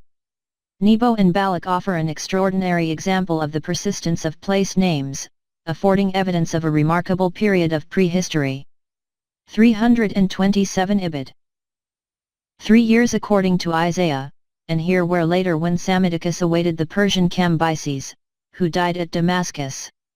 There are grounds for claiming that its later name was Heliopolis, the city of the sun, Sirius, and also that it was called Diospolis, the city of God, possibly in relation to Sesostris, later deified as Osiris. Herodotus gives a strange account of Sesostris, whom he calls Sthos, to the effect that when Sennacherib marched his vast army into Egypt, Sesostris was deserted by his soldiery. He had a dream that his deity Hephaestus, the Egyptian Te, god of magic and weapons, told him to face the enemy boldly. Sesostris, collecting such volunteers as he could enroll, traders, artisans, and so on, marched into Pelusium and pitched his camp. In the night a multitude of field mice devoured all the quivers and bowstrings of the Assyrians, and the next morning, being without arms, they fled and great numbers were destroyed. In the temple of Te, adds Herodotus, stands a statue of Sesostris with a mouse in his hand and an inscription saying, "Look on me and learn to reverence the gods." 328. I would interpret the legend in this way: Te was in reality the Egyptian version of Apollo Smintheus, and in turn the Hyperborean Apollo represented the star Sirius, which was believed to send cometary bodies or earthquakes and volcanic eruptions to punish the sinful world. Smintheus was that mysterious magic phase of the god who sent these punishments, and the mouse symbol represented the subterranean aspect of his activity, that is, opening the earth with flashing violent and sudden fire, and sowing great destruction, an earthquake. This same activity, the druilinage of the priests, artificial lightning, was the secret science known to Chaldeans and Egyptians, termed magic, a secret of an intensely mystic and divine nature only taught to high-degree initiates. In a word, such represented explosive fire, gunpowder. 329 to presided over this science. I conjecture that Sesostris, a high initiate. 328 Herodotus, 2, 141. 329 Ed. Note, we may choose to interpret it in terms of more modern, deadlier weaponry, possibly scalar, given the nature of its effects. Managed to prepare a mine under the camp of the enemy and exploded it, whereby, panic-stricken, the survivors fled. Moses apparently used a similar device to quell the mutinous Levites, led by Korah, when he placed them in a prepared space and suddenly the earth opened and swallowed them up in circumstances which can only admit of such a conclusion. Numbers 16, 1-33. Whether Sesostris erected the temple to Te as Apollo Smintheus in Memphis or Pelusium is not clear from Herodotus' account, but in view of the circumstances it suggests the latter city which acquired the appellation of Heliopolis, or Diospolis. At a later time it was called Lydda, and as such appears in the New Testament. Lydda is mentioned frequently as in the district of Bashan and Gilead, and also as Saron. Saron in the time of Joseph was of considerable size and importance, described as in the neighborhood of Tamna, once again the Thames which flows some 7 miles to the south of Cirencester. St. George, England's patron saint, was reputedly born and buried there after his martyrdom. It was destroyed by Vespasian, who was very actively hostile in these parts, and also laid waste Tamnas, Lydda, and Jamnia. 330 Lydda was rebuilt by Hadrian, a worshipper of Apollo, otherwise Helios, who named it Diospolis. Lydda is best known to the world by the account in the Acts of how St. Peter cured Aeneas, who had been bedridden for 8 years and, says the text, all who dwelt at Lydda and Saron saw him and turned to the Lord. When we pause to consider these names and places it is noteworthy that we have Tamna and Tomnatha, and, not far distant, the plain of Saron, where the royal herds were pastured in the reign of David, I Chronicles, 27-9, contiguous to Coel Syria, the Midland Plain. The name Saron is recoverable scarcely altered as Sarum, now Salisbury Plain, also in the Chalk country. Gilead was the more northern part of the Chalk lands and obtained its name from the heap of stones erected by Jacob and Laban at Mizpah, adjoining Ramoth Gilead and Hebron, Genesis 31, 46-8, where stand to this day the remains of the famous Avaberry circle of immense monoliths which throughout early 330 Josephus, Wars, 4, 8, 1. Israelite history was the place of assembly of the tribes in times of stress, and where they elected Saul to be their king. The heap of stones was named Gald, which recalls Sir Galahad, one of King Arthur's knights, who came from these parts. 331. Such an array of evidence surely cannot be lightly cast aside. Cirencester itself, a very ancient centre of civilization, placed in the heart of conflicting tribal interests between London, Bath, Bristol, and with tentacles which spread out from it to, or converged to it from, all parts. It is essential to an understanding of the past to bear in mind these ancient long-distance, straight thoroughfares in which Cirencester, in the centre of what was Coeli Syria, was placed. It is frequently claimed that the Romans built the ancient highways, and doubtless they improved on them, but they existed long before Rome. The chief of these highways passing through Cirencester is the Fossway, which branched off the Ermine Street coming down from Caithness to York and Lincoln, where, at the latter city, began the Fossway. It passed through Cirencester, and still does, to Bath, and then to Exmouth or Seaton, the original Sidon, for Dorset was Phoenicia, with Tyre, Portland and Melcombe Regis, to the east and Gaza, Exeter, to the west, with Cornwall beyond, all reached by an ancient coastal highway which crossed the Fossway less than a mile from Exmouth. Another famous road passing through Cirencester is a second Ermine Street which began at Hungerford on the Great West Road from London to Bath, anciently called the Devil's Highway, and reached Cirencester through Cricklade, continuing to Gloucester and Wales in the west. A third is Akeman Street from Colchester to Bath, also passing through Cirencester where it was united with the Fossway. Another through road is said to have run from Old Sarum, near Salisbury, to Devizes, called the Lydd Way, and then via Chippenham to Malmesbury and Cirencester. More noteworthy still is the ancient Ridgeway from Norfolk to Salisbury Plain, going to Warminster, South Wiltshire, and ultimately to Exmouth, South Devon.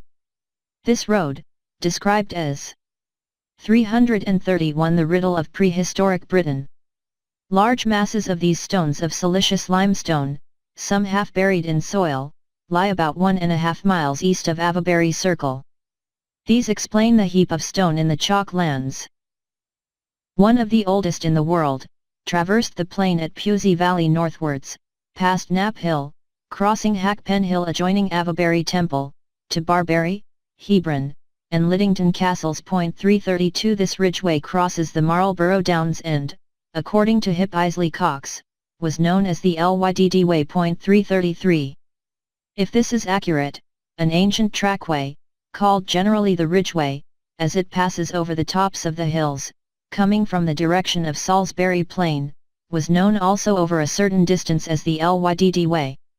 Watmore traces it as passing over Hackpen Hill, a mile east of Avebury, through the ancient British city I claim was Ramah, or Ramoth-Gilead, the seat of the Ram, Hermes, by Barbury Castle and Liddington Castle, to Wayland Smith's Forge on the border of Berkshire, and ultimately to Caister, Norfolk. 334 It was known as the Lydd Way as far as Liddington Castle, a prehistoric camp with an encircling rampart and a deep fosse, about 1 mile from Ermine Street, which thence leads straight to Cirencester, via Cricklade, a town incidentally famed for certain Celtic stones and its mysterious saint named Samson, who recalls Samson. It lies on the upper Thames, Timnath, Samson's city. 335 The name Lydd appears to survive in Lydiard Millicent and Lydiard Tregus, as also Lydiard Green, all near Cirencester a few miles to the north. It is not at all surprising if the ridgeway from the direction of Avebury were called the Lydd Way because, according to the scriptures, Pelusium or Ashdod was near Ramoth-Gilead and Hebron, the remains of the latter, namely Barbury Castle, commanding the Marlborough Downs in those parts and the ancient British settlement on its south, Ramah or Ramoth-Gilead, later the Ramesses of the Egyptians. Its name Barbury is probably derived from Abar, the Egyptian name, called Abar is by Manetho, a variation of Eber or Heber, Hebrew, for Hebron was the city of Heber or Eber, alluding to Abram, son of the Ram, the Hebrew. 332 Frank R. Heath, Wiltshire, p. 39. 333 Hip Isley Cox, Guide to Avebury, p. 56. 334 Watmore, Insulae Britannicae. 335 Timnath was where Samson wed the Philistine maiden and near where he killed the lion with his hands. Barbury, the original fortress, is a large site, encircled by a double ditch and a rampart of great strength, enclosing over 12 acres. If Cirencester were Lydda, formerly Pelusium and originally Ashdod, where King David visited a famous oracle like that of Dodona, the reference to St. Peter's miracle in curing Aeneas, gaining him fame in Saron, can be understood, for Ashdod was a sacred, pagan, city from the earliest records. These place names, fitting into the localities as they do, and must do, have a claim to be given careful consideration in conjunction with other evidence, by all thoughtful persons who seek the truth and are not wedded to conventional notions. Cirencester admittedly was a strategical city of great importance during the period of Roman domination. It was said to be the second largest town in Roman Britain, Londinium alone being greater in extent. It was certainly of eminence long before the Roman period. An old but anonymous writer says of it, Cirencester is 8 miles directly west of Laclede and was in times past a goodly city before Gloucester was builded 336. Some say, continues this writer, the Emperor Constantine was crowned king of the Britons at this place. Cirencester was a very considerable place in that emperor's time. 337 He mentions also a mysterious invader he calls Godrum or Gothrum. They say in ancient times he besieged the city with a great army for several years in vain. He succeeded by getting a lot of sparrows and wildfire and combustible matter being tied to their tails, which set the city afire, and Godrum entered in the confusion and took it. Giraldus Cambrensis calls Cirencester the city of sparrows, and so would have heard of this tradition. Sparrows may have been a synonym for a different type of fire. This curious tradition is only comparable with the story of Samoditius, who was elected king of Egypt but was shortly after exiled by other Egyptian kings or princes. He succeeded in recovering Egypt with the aid of Carians and Ionians, but 336 Stukely, History of the Ancient Town of Cirencester, p. 5. 337 Ibid, p. 7. According to Herodotus, he pressed the siege of Azotus, Ashdod, for 29 years, or months, before it fell. 338 He adds, Azotus is a great town in Syria. 339, an error on his part, for it was always Philistin or Egyptian. The sparrow's story may be part of Samoditius' efforts. The present town is erected over part, at least, of the original city. Originally Cirencester had strong walls and has yielded many outstanding antiquities which point to its former magnificence, such as tessellated pavements, and designs of ancient classical subjects by native artists, not necessarily Roman work, for both Greeks and Syrians used the like method. There were also great columns said to resemble those of Rome in the arches of Titus and Severus and in the baths of Caracalla. There are also Ionic capitals with a strange molding. Stone vaults were found deep underground, containing many funerary urns. The 17th century antiquarian Stukely thought the vaults formed the foundations of an ancient temple. He acquired a little head, with a tiara of very odd shape, like fortification work, probably to have been the genius of the city. 340 The description suggests Cybele, or Rhea Cybele, the Cretan goddess, who was depicted on coins with a diadem of a turreted fort as her headdress, for she was the protectress of great cities. Cirencester also boasted its basilica, 320 feet in length, similar to a Christian church but with reverse orientation, of which part of its south wall remains in situ. It was possibly a temple of Apollo. It is believed that the city boasted a former hypocaust, or baths, and it certainly possessed an amphitheatre. Among other finds were pottery, equestrian figures, earthenware with designs, many Celtic engraved stones and scroll work, and also stone drainpipes, but perhaps the most instructive of all were paving stones deeply grooved by the wheels of chariots, betokening a great age. We are told that the Romans gave it the name of Coronium, that Ravennas called it Coronium, and the Antoninus iter, Cornovium. 338 Herodotus, 2. 157. 339 Ibid pp 38-9. 340 Stukely, pp 38-9. But without going into the dubious question of its identification, its prehistoric name was Cirencester, or, as will appear, Seiren. The first half of its name is Siren, a variation of Seiren, otherwise Syrian or Sirius, the sun, represented by Apollo. This interpretation is confirmed by adjoining names of areas radiating from the city, as the historian Camden discerned.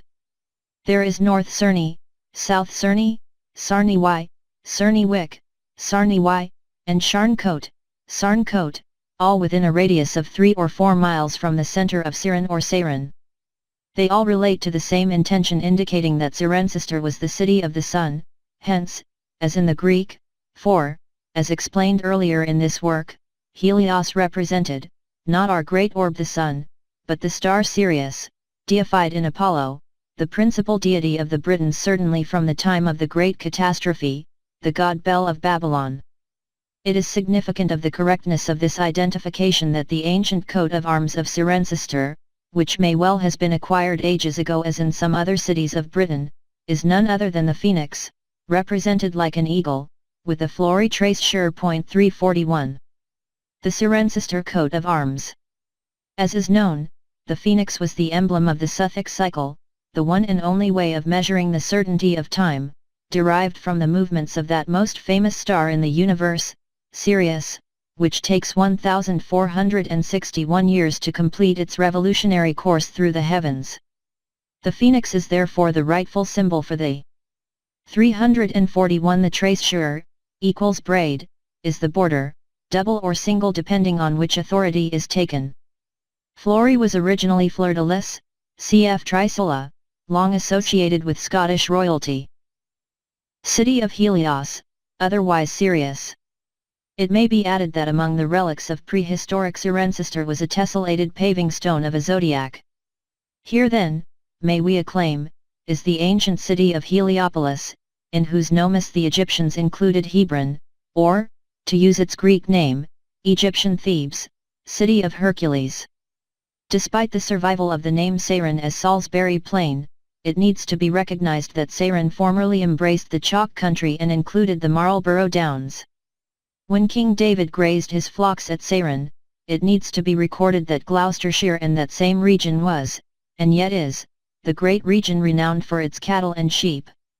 Herbert Evans says of Gloucestershire, "For 600 years the Cotswolds were a vast open door over which roamed thousands of sheep whose wool was famous throughout England." 342. Bashan was the biblical land of such stock.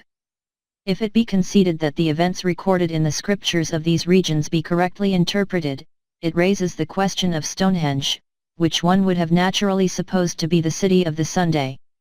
We read in the scriptures that Shem the Benjamite built Ono, On, and Lod, and in distant days there were two, in fact seemingly three, places known as Beth Shemesh, the place or gate of the Sunday.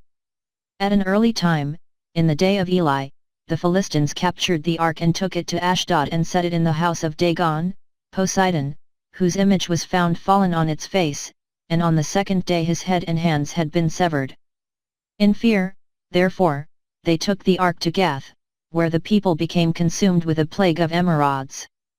It was then sent to Ekron, Acharon, later Ptolemy, on the Sea of Galilee, which also suffered with the plague, and it was finally taken in a cart to Beth Shemesh, on whose border the Philistines left it, by the great stone of Abel, which may have been the famous heel stone at Stonehenge, and which lies at some distance, from the circle.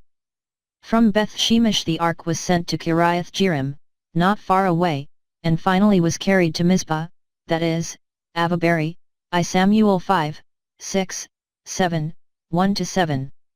It is possible, as Lod was Lydda, that On was Stonehenge. 342. Herbert Evans, Gloucestershire, p. 67.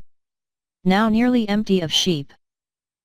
Sir William Smith, in his Dictionary of the Bible, says that at On took place the worship of Ha-ra, the abode of the sun, which name On, by a change in punctuation, becomes Avon. 343. Stonehenge lies near the Salisbury Avon, but in fact the Bristol Avon passes not far to the west of Cirencester.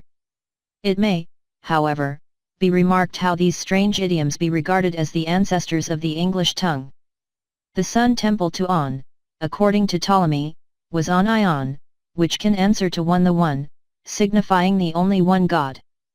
Ha-ra can be interpreted as the High Ray, and the goddess Isis in effect may be resolved as Isis, that is, the living goddess. The origin of the English language has long been a mystery. To transfer its beginnings to Scandinavia or Germany, as some do, is reversing its true course. It is a surprising fact that whilst for many years I collected every possible reference to Heliopolis and laboured for long under the natural impression that it related to Stonehenge, the facts eventually compel its relation to Cirencester. It is true that Vespasian's presence at Amesbury, near Stonehenge, is recorded, but so it is in relation to the area of Cirencester. The most ancient stones of Stonehenge are claimed as those in the inner circle, termed the Blue Stones, whose origin has been traced to the Preseli Mountains of Pembrokeshire, while the outer circle of 30 lintels or trilithons originally are sarsens evidently carried from the quarry at Avaberry, where hundreds of the same geological character still stand. When these were erected is an unsolved mystery. Mr. Frank Stevens, formerly curator of Salisbury Museum, estimated the Bronze Age, circa BC 1800 to 1700.344. For my part, I believe these later stones were carried overland from Avebury to Stonehenge in the reign of Sesostris, the pharaoh of the Exodus, 14th century BC. This great king, realizing the growing 343 Sir William Smith, Dictionary of the Bible, p. 654. 344 Frank Stevens, Stonehenge Today and Yesterday, p. 56. Power and ambition of the Assyrians and Persians, set out to take time by the forelock by overthrowing his rivals, and as a preliminary, being warned of the considerable number of unfriendly Hebrews in his dominions, Hyksos, the Egyptians termed them, according to Manetho, had them rounded up and sent to Abaris, or Avebury, to work in the quarries. That was when Moses, a priest of On, killed an overseer and fled to Samothrace. The stones quarried were utilized for various purposes, including the enlargement of the temple to the sun at On. On his return from his first expedition overseas, he imposed heavy task work on the resentful Hebrews and on his prisoners of war, including Babylonians who, says Manetho, rebelled.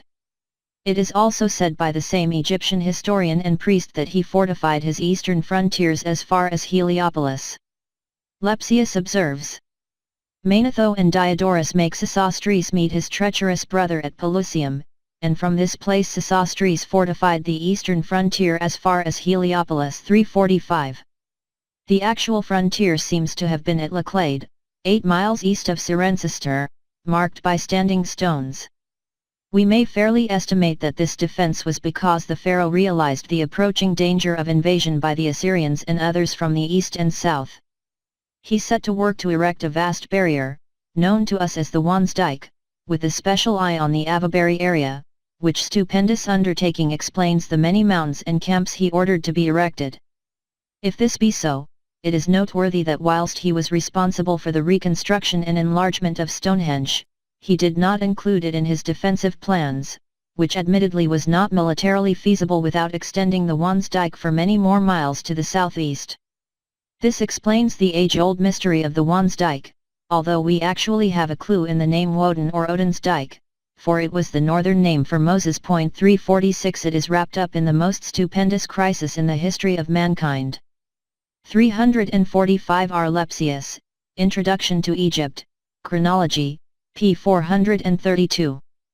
346 Britain, the key to world history. All this took place shortly prior to the Great Catastrophe, preceded by the 10 plagues, all of which, except the 10th, were effected by celestial disturbances.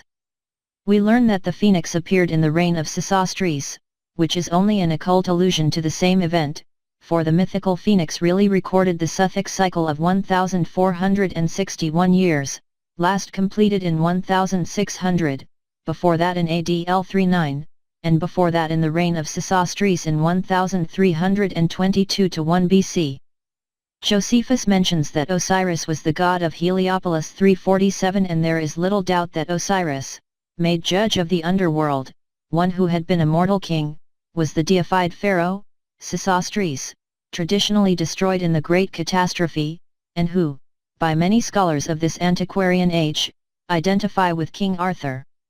It is all in accordance with the debt owed to Sesostris, and to his piety, that subsequently Heliopolis revered him as the deity of the underworld. All the evidence, the phoenix, the Suthic cycle, and Sirius, goes to prove that Cirencester was the city of Helios primarily, not the sun as such, but Sirius, and that Sesostris may have been aware of this fact.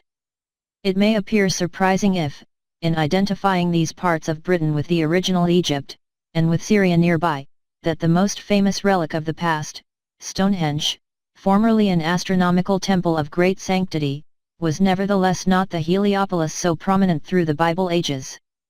Yet the facts of the case speak differently, and, as the historian, I can but present the evidence without striving to fit sites wrongly into a preconceived belief. I have said little of Damascus itself, but sufficient to indicate that its situation and sphere of interest lay directly along the Great Midland Plain, the Thames Valley, extending to Cirencester and often much farther beyond. I might, perhaps, add that, to the northwest, from Worcestershire to the Mersey region, was the area known later as Mercia, a name practically identical with Mesha, signifying in effect Moses' sphere of influence. In other words, here resided the tribes of Israel, Ephraim, and Manasseh. 347 Josephus, against Apian I, 26. Damascus, the great commercial mart, with its noted castle and its great river, its port, its business, in the trade of export and import, foodstuffs, wool, corn, and manufactured goods, stands out on its ancient site. The Damascus in the east, placed a considerable distance inland, with no rivers, in no way corresponds with the facts of history. Appendix B. The Goldsby Stone and the Flood of Noah. The Goldsby Stone. The Goldsby Stone, a zodiacal record of the flood and the period when Hercules cast down his pillars, is a stele of archaic design, standing upright about 6 feet in height, in Craigton Churchyard, Dunrobin, Sutherlandshire. 348. Its engraved symbols were erected by survivors, doubtless Caledonian Druids, in order to convey the story of the tenebrous event. It gives the most incisive evidence of the intention of those who erected it, but there are several others of like character still standing and gradually deteriorating through weathering in the long ages. These priceless relics should be carefully preserved by the nation, but the generality of archaeologists are ignorant of the cause which led to their erection or of the meaning of the symbols.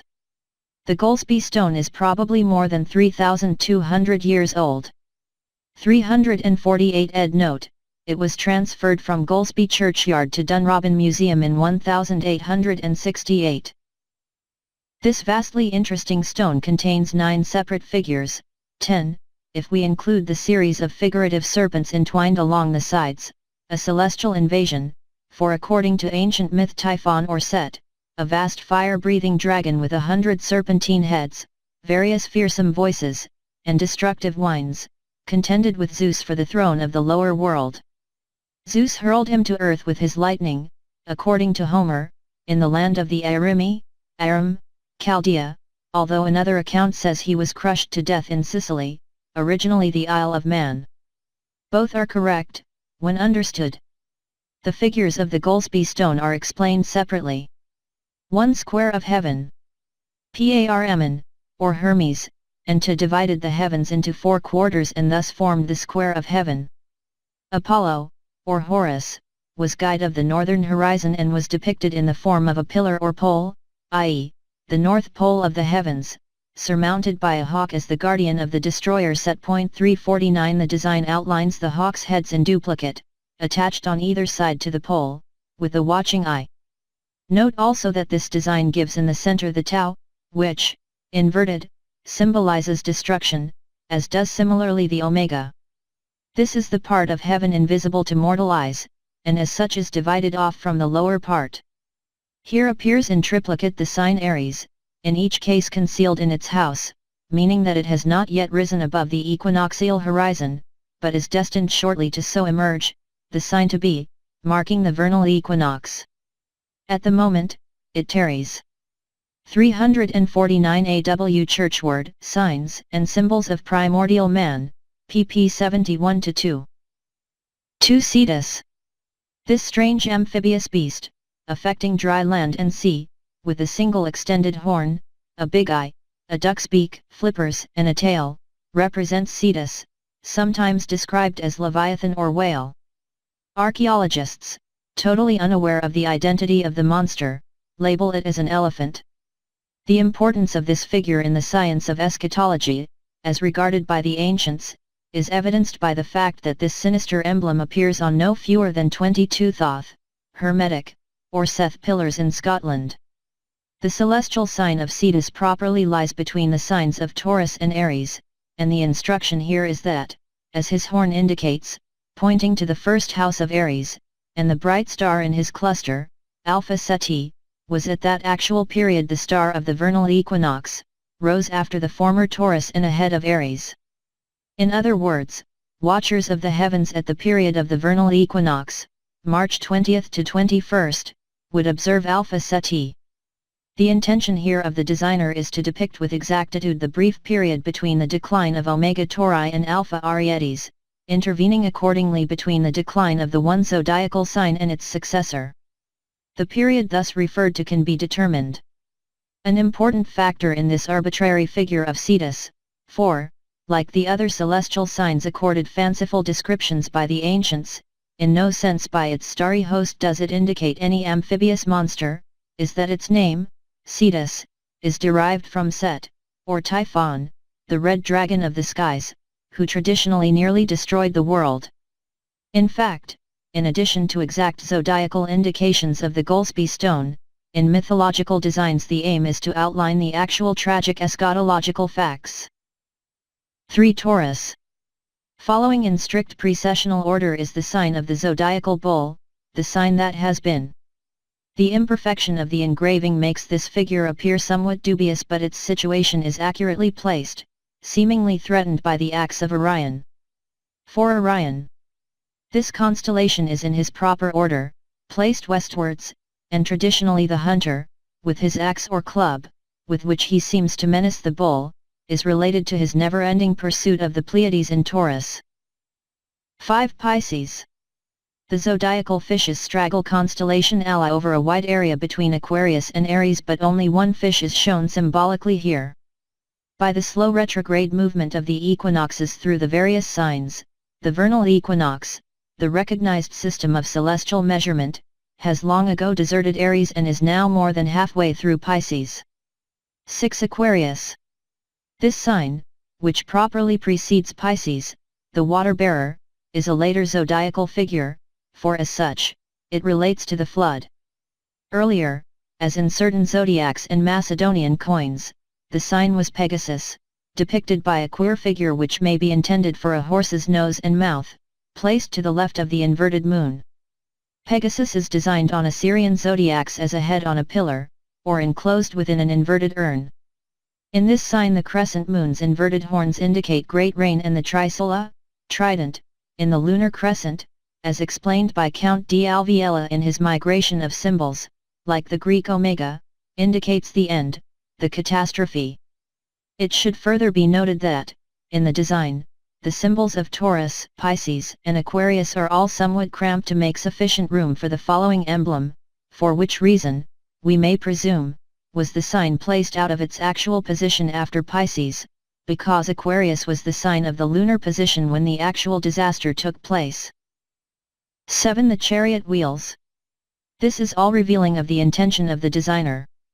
It symbolizes the comet, or, rather, what the ancient astronomers believed to be a twin comet, the chariot of Helios, as it fell in apparently two main sections.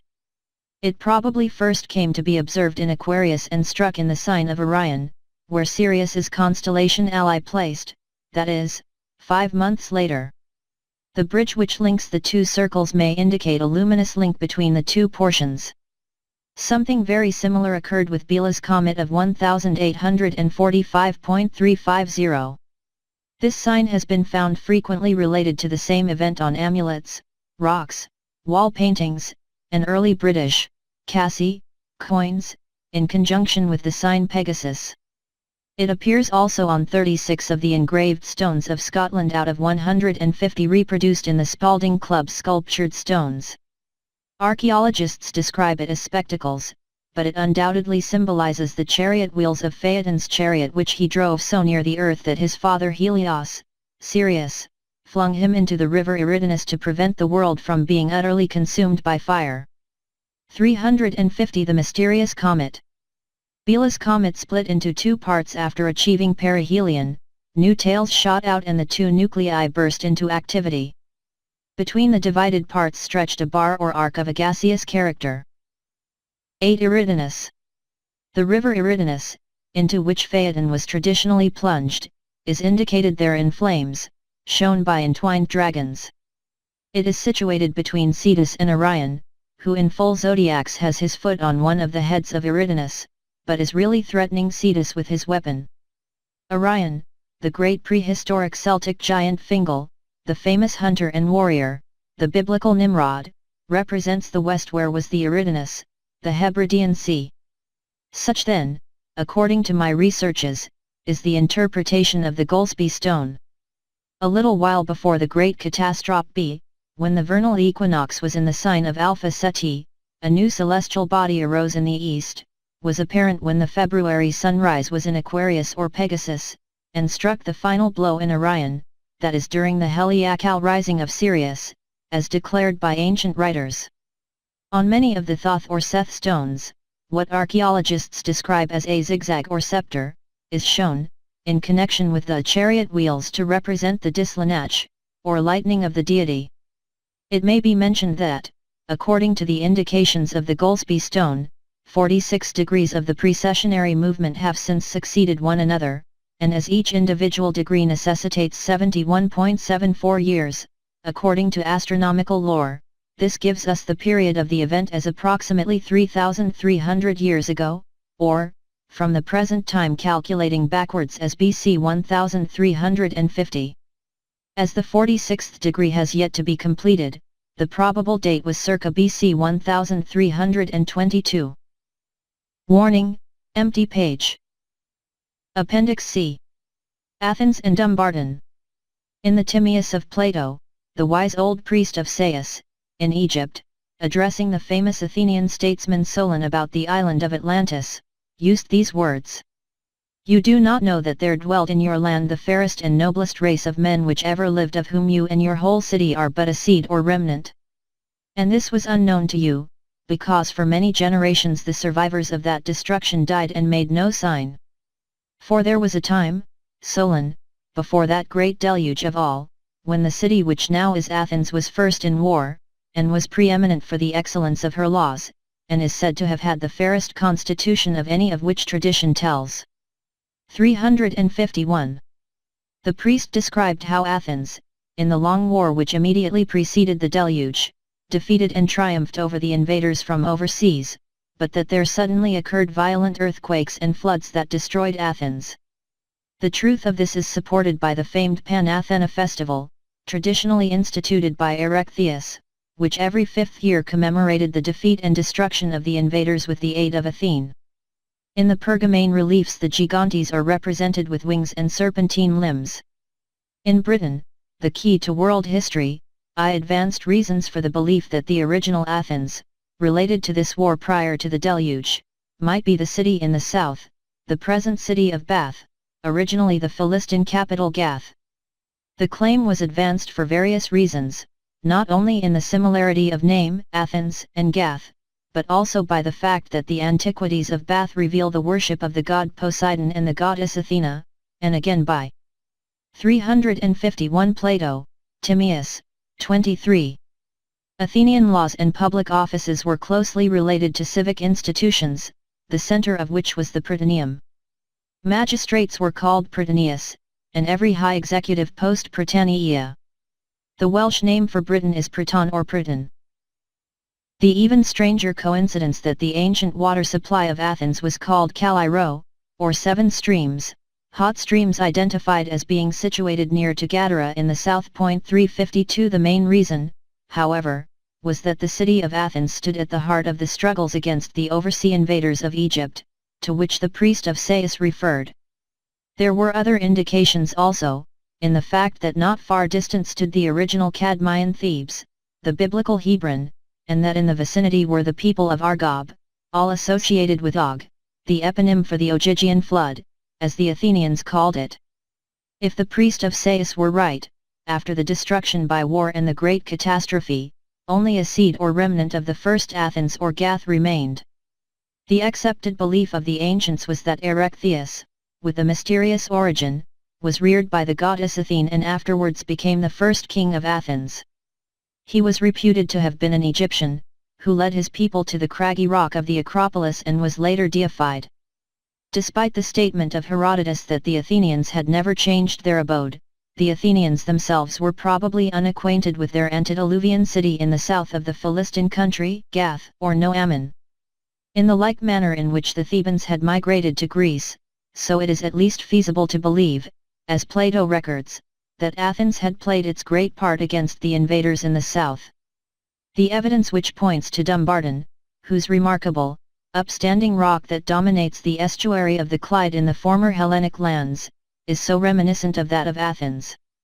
Pennant, the English descriptive writer of nearly 2 centuries ago, describes Dumbarton Castle as standing on a two-headed rock of stupendous height, rising in a strange manner out of the sands, totally detached from all else, towering 240 feet above the shore, an impassable precipice except on the site of the governor's house. 353. He also cites Boethius, who claimed that it defied all Agricola's efforts to capture it.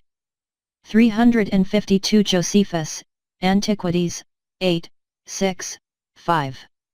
Related to Lake Asphaltus near Sodom and Gadara. Herod the Great took the thermal and medicinal waters of Gadara shortly before he died. Britain, the key to world history. 353. W. Pennant, Tour in Scotland, I, p. 249. There is no denying the fact that it responds to the classic descriptions of Athens in every way. It was adjoining the sea, and from its prominent position could command the adjoining seas. It was said that when mariners rounded the point of Sunium they could see the colossal statue of Athene Promachos on the highest point of the Acropolis. Actually, Sunium Point in Greece, so called, lies over 30 miles from Athens and is not visible from it. On the other hand, a ship sailing up the Clyde when rounding Cloche Point, some 12 miles distant, as the crow flies, can immediately spot the famous landmark. The most ancient tradition of the Acropolis, of course, was that Erechtheus had to decide whether Athene or Poseidon should become the chief deity of the city. Poseidon, with his trident, split the rock in 2 parts and formed a well of salt water named Erechtheus, but Athene planted an olive tree on the rock, which was considered the greater miracle by Erechtheus, and consequently the city was named after her. Admittedly, the olive tree is a thing long of the past in northern lands, although once widely cultivated, but the effort of Poseidon still survives to confirm the legend. The rock of Dumbarton is split in 2 parts, and in Pennant's time contained a well of salt water. In Muirhead's Guide to Scotland, is a more recent reference to its ancient brine pit. The present Athens can produce no evidence of a split rock or a salt well. On this same Acropolis was built a temple to Erechtheus, on a site where was an oracle of the gens Butidi, originally Egyptians or Philistines, whose name is still preserved in the island of Bute nearby in the Firth of Clyde. 354. What British traditions survive of this city of Dumbarton? It was venerated as most ancient. Innes says that the kingdom of Comyns or Cumbrens originally stretched from Dunbarton 355 and the northern wall, the Antonine Wall, to the south wall in Northumberland, and that its chief seat was the Impregnable Rock. 354. Findlay Muirhead, Scotland, p. 136.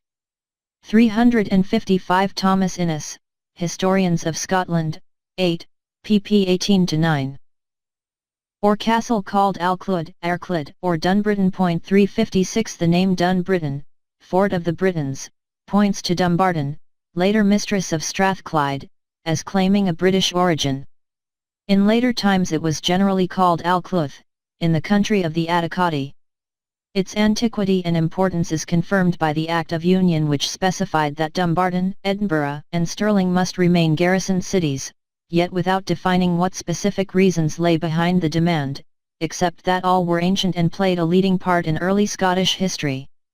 Richard of Cirencester states that the Atticoti, or Ethicoit, were in Dumbartonshire, next the Damnii, Stirling, and Irving says that Alcluth was also named Theodosia. 357. Theodosius, father of the later emperor of the same name, who forced pagans to adopt Christianity, in 367 was sent to Britain by Valentinian because certain tribes, the Picts, Scots, and Atticoti, were in arms against the Romans. They were said to have pillaged Augusta, Edinburgh, and to have carried off many as slaves. 358. Theodosius, after subduing the Atticoti, made Dumbarton capital of the Roman province named Valentia, after Valentinian, the former Strathclyde. This apparently endured until the year 869, when, according to the Annals of Ulster, in that year the city Alclud, so famous of old, which is situate at the west extremity of that famous wall, was destroyed by Daco. 359.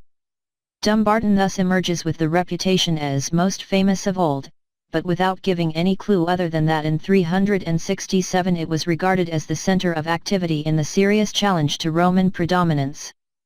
Yet the fact cannot be overlooked that the city with its outstanding rock possesses the characteristics of Athens, moreover, that the people were called Atticati, a name closely related to the Greek Attica, of which Athens was the heart and soul, so to compel close consideration. In addition, and most especially, Dumbarton stands exactly where Athens stood at the time of its 356 The Riddle of Prehistoric Britain. Beauty, Egyptian Buto. 357 J. Irving, Book of Dumbarton, p. 10. 358 J. Irving, Book of Dumbarton, p. 10. 359 Gildas, Annals of Ulster, 7. Capture by Xerxes, as described elsewhere in this present work. It fits in, moreover, with the descriptions of different parts of Hellas outlined in my previous works on the subject, as a glance at the maps in the present volume will indicate clearly. We have, I suggest, another most interesting clue to the position of the original Athens. The city, as we are aware, was very maritime and possessed three ports, the Piraeus, Munichia adjoining the former, and the long-distance port of Phalerum, all connected with the city by long walls. The city itself was walled over a mile round. There were double walls to the Piraeus and Munichia, distant, 40 stadia or a little under 5 miles beyond the city wall. Phalerum, with a single wall, lay at a far greater distance with its harbour in what was called the Gulf of Phalerum. According to Smith's Classical Dictionary, the extension beyond the city walls amounted to 174 1/2 stadia, or a little under 22 miles from the Piraeus or 26 to the citadel. 360 which is a very curious fact of itself, for why, with two harbours at its door, so to speak, did Athens require so distant a port as Phalerum, and one so important to her maritime interests? The present Athens entirely fails geographically to explain the problem, for its supposed Piraeus and Munichia are placed at about 3½ miles from the city and Phalerum actually nearer, about 2 miles, and in any case possessing no archaeological evidence to support such claims. Can the puzzle be explained? Can we realize why Athens required a port so far distant from the city, and for which long protective walls were necessary? Such cannot, of course, apply in any way to the topography of the existing Athens. After the rout of the Persian ships at Salamis, Herodotus tells us that those which escaped the Athenian pursuit fled to Phalerum, and there sheltered themselves under the protection of the land army, adding, these all assembled at the port of Phalerum, thus obtaining safety from their pursuers. 361 It is obvious that this port could not have been situated in the same open sea as where Salamis stood, for 360 Sir William Smith, Classical Dictionary, Athens. 361 Herodotus History, 8, 92-3. Otherwise the enemy ships would have been completely at the mercy of the victorious Athenians and their allies. Note, also, that they sheltered themselves under the protection of the land army, the inference being that the Persian soldiery, then masters of Athens, could protect them. There is only one possible explanation of the given facts, namely that they had sought protection in a river or canal which led to Phalerum, a port which faced the eastern sea or Hellespont. Let us consider the situation of Dumbarton in this matter. The Annals of Ulster, as was noted, say that the famous Al-Clud was situated at the extremity of that famous wall, associating it with the so-called Roman wall. Gildas, who was born at Al-Clud, says that the wall extended from sea to sea across the island, and that it stretches westwards to the city Al-Cluth. 362 The Venerable Bede says that the wall began in the east from Abercorn to Penfahel, as the Picts named it, Falkirk, and stretches towards the west to terminate close by the city Al-Cluth. 363 These two reputable historians of their period both associate the Roman wall especially with Dumbarton, and the question arises if some wall did not exist long before the Roman times. There are indications that a turf wall existed from Old Kirkpatrick, some 4½ miles east of Dumbarton, and led to Falkirk, with various traces of a canal, or, as usually described, a ditch of a much earlier period. It is an interesting problem. Lollius Urbicus erected fortresses, and a stone wall in 138, and later, Severus built a wall, circa 208–210, after crossing a vast ditch into Scotland in 208. There are 22 to 23 place names of forts across the isthmus over a distance of some 36 miles, from the Clyde end, Bowling, 3¼ miles east of Dumbarton, to the mouth of the Forth at Bowness, Abercorn. The sites of importance in our quest are Old Kirkpatrick, Kirkintilloch, Castlecarry, and Falkirk. Of these, Old Kirkpatrick lies about 4½ miles to the east of Dumbarton, Kirkintilloch is LL½ Castlecarry 16½ Croy is 20½ and 362 Gildas, 7. 363 Bede, Historia Ecclesiastica, I, 12. Watmore. Falkirk is 26½ miles, based on Ordnance Survey, all associated with the wall and a former waterway. The suggestion to be made is that Falkirk was the original Failrum, Athens' long-distance port. There exists much confusion about the origin of the wall or walls, as to which were built by Romans and which by Britons. This wall or fortification was originally a turf rampart with a parallel fosse or ditch alongside it. According to the Antonine Iter, there were no fewer than 22 or 23 forts where Roman troops were quartered, but they were not all in existence at the same time. About 230 to 237, according to Gildas, the Britons appealed to Rome, who drove back the enemy and then ordered them to build a new wall between the two seas. This they erected of turf, but it failed to keep the enemy out. Again they appealed to Rome and again were assisted to erect a wall, this time of stone, from sea to sea. 364 The original turf wall with its ditches goes from the Clyde to Falkirk. Yet the Britons could not have built the canal, since Severus had crossed the vast ditch in 208. When we examine more closely the region between the Clyde and Forth, according to Sir A. C. Ramsay, in the alluvial plains between the two rivers, in the Clyde neighbourhood at various times, in cutting trenches, canals and other works, the bones of whales, seals and porpoises have been found on a height of from 20 to 30 feet above present sea level. He remarks, "Now, it is evident that whales did not crawl 30 or 40 feet above high water mark to die, and therefore they must either have died on the spot or have floated there after death. That part of the country therefore must have been covered with salt water, which is now occupied simply by common alluvial detritus." 365. Ramsay placed the western extremity of the wall to the point where the Kilpatrick Hills descend abruptly to what was then the seashore, and so saved any further need of fortification. 366 Investigations at 364 Gildas, De Excidio etc. 14, 18. 365 Sir A. C. Ramsay, Physical Geology and Geography of Great Britain, p. 528. 366 Ibid, p. 550. They could have been thrown there by a tidal wave. Old Kirkpatrick have revealed the former existence of extensive quays and docks marked the entrance of the Clyde to it, though it has now retreated elsewhere. The fosse originally began there, and along the line of the wall are many signs of the former waterway. Jesse Mothersole, whose archaeological work in connection with the Roman wall is based on the investigations of General Roy, gives the following information of a vallum and canal starting from Dumbarton. 1 Old Kirkpatrick, distance from Dumbarton, 4½ miles, evidence of former large quay and docks, was the port of Dumbarton. 2 Kirkintilloch, 7 miles east of Old Kirkpatrick, a stream ran at least as far as this site, leaving various traces en route. 3 Croy Hill, 4 miles beyond the last, evidence of former fosse nearly 16 feet deep and 20–30 feet in width, on its east a break of 50 feet of the ditch. 4 Castlecarry, 3 miles north of Croy, one of the most important forts along the line, surrounded by a very strong wall of stone with roads in all directions, evidence of ditch found here.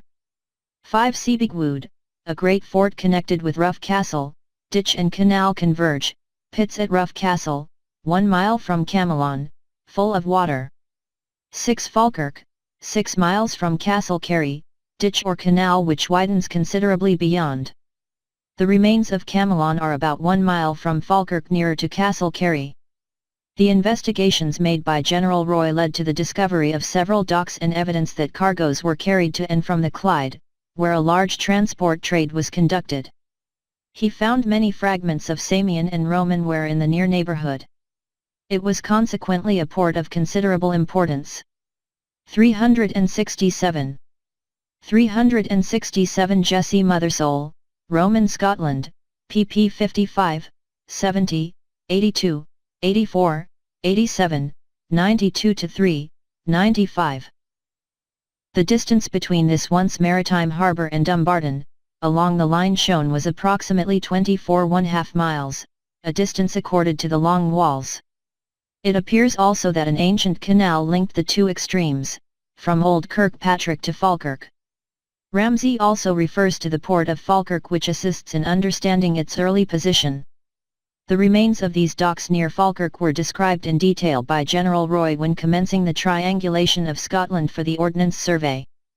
When built, they were of course close to the tide and stood on the banks of the stream called Carron, believed by Geeky to have been tidal, but the sea does not come near to them now. 368. When we view this accumulation of evidence of a former waterway in connection with the other evidence which points to Dumbarton as the original Athens, in which Old Kirkpatrick answers to the original Piraeus, it is impossible not to identify Falkirk as the original long port of Athens, Failrum. In fact, we can only explain the maritime activities of Athens in her historical period with the presence of this port having its outlet to the Eastern Sea, namely the Hellespont, so essential to her naval supremacy. Here lies the explanation of the long walls to Failrum. It may be added that the early charts of the Venetians, the Mediterranean Phoenicians, reveal an interesting route whereby their vessels which entered the Clyde evidently passed through the isthmus where a large castle is indicated. Mothersole, describing the wall, says that before Severus repaired the forts, there was a famous place marked in maps with a great castle in the center. 369. From the foregoing, therefore, we are justified in drawing the conclusion that the survivors of Xerxes' Persian fleet rowed their ships through the canal, escaping from the Athenians, and assembled at the port of Failrum without molestation, as they. 368 Ramsay, OPCITP 551. 369 Mothersole, p. 71. In all probability it was where Castle Carey stood. Athenians were manifestly prevented from following them along the canal since the Persian army occupied its banks. Falkirk, like many other important sites through the ages, possessed various names, from the biblical Hinnom, near Jerusalem, also as Camelon or Camuladunum, and earlier as Penphahel, Pen, Gaelic, Head, Fall or Phalos, Grk Lime, e.g. the Lime region as Falkirk is, hence the name of Falaron. One other aspect of its position might be mentioned. Falkirk, although geographically in Stirlingshire, lies adjoining the region of Cumbernauld, which even yet is a detached part of Dumbartonshire, away from the modern borders. There is always a reason for such detached parts of counties, and the inference is that at some past date this area was a part of the Atticati country.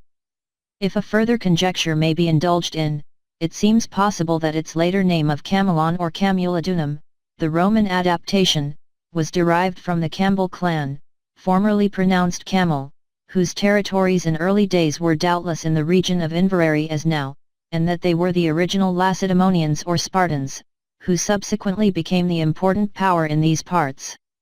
I cannot continue here at length to indicate the changes in the bed of the Clyde through the centuries, but one certain fact emerges, namely that the actual situation of Dumbarton on the very shores of the Clyde estuary leaves no possibility of any port in its near neighborhood. Archaeological researches at the beginning of the century discovered a prehistoric pile structure with a landing stage at Dumbuck, 1 mile from the city, within the former high water mark, and another at Landbank, on the opposite bank of the Clyde, said to date back to the early Bronze Age. 370. In considering such evidence as has been advanced, Recollecting more notable features of this inquiry, we have the split rock formation of the original Athens found at Dumbarton but not on the Acropolis of the present city so named.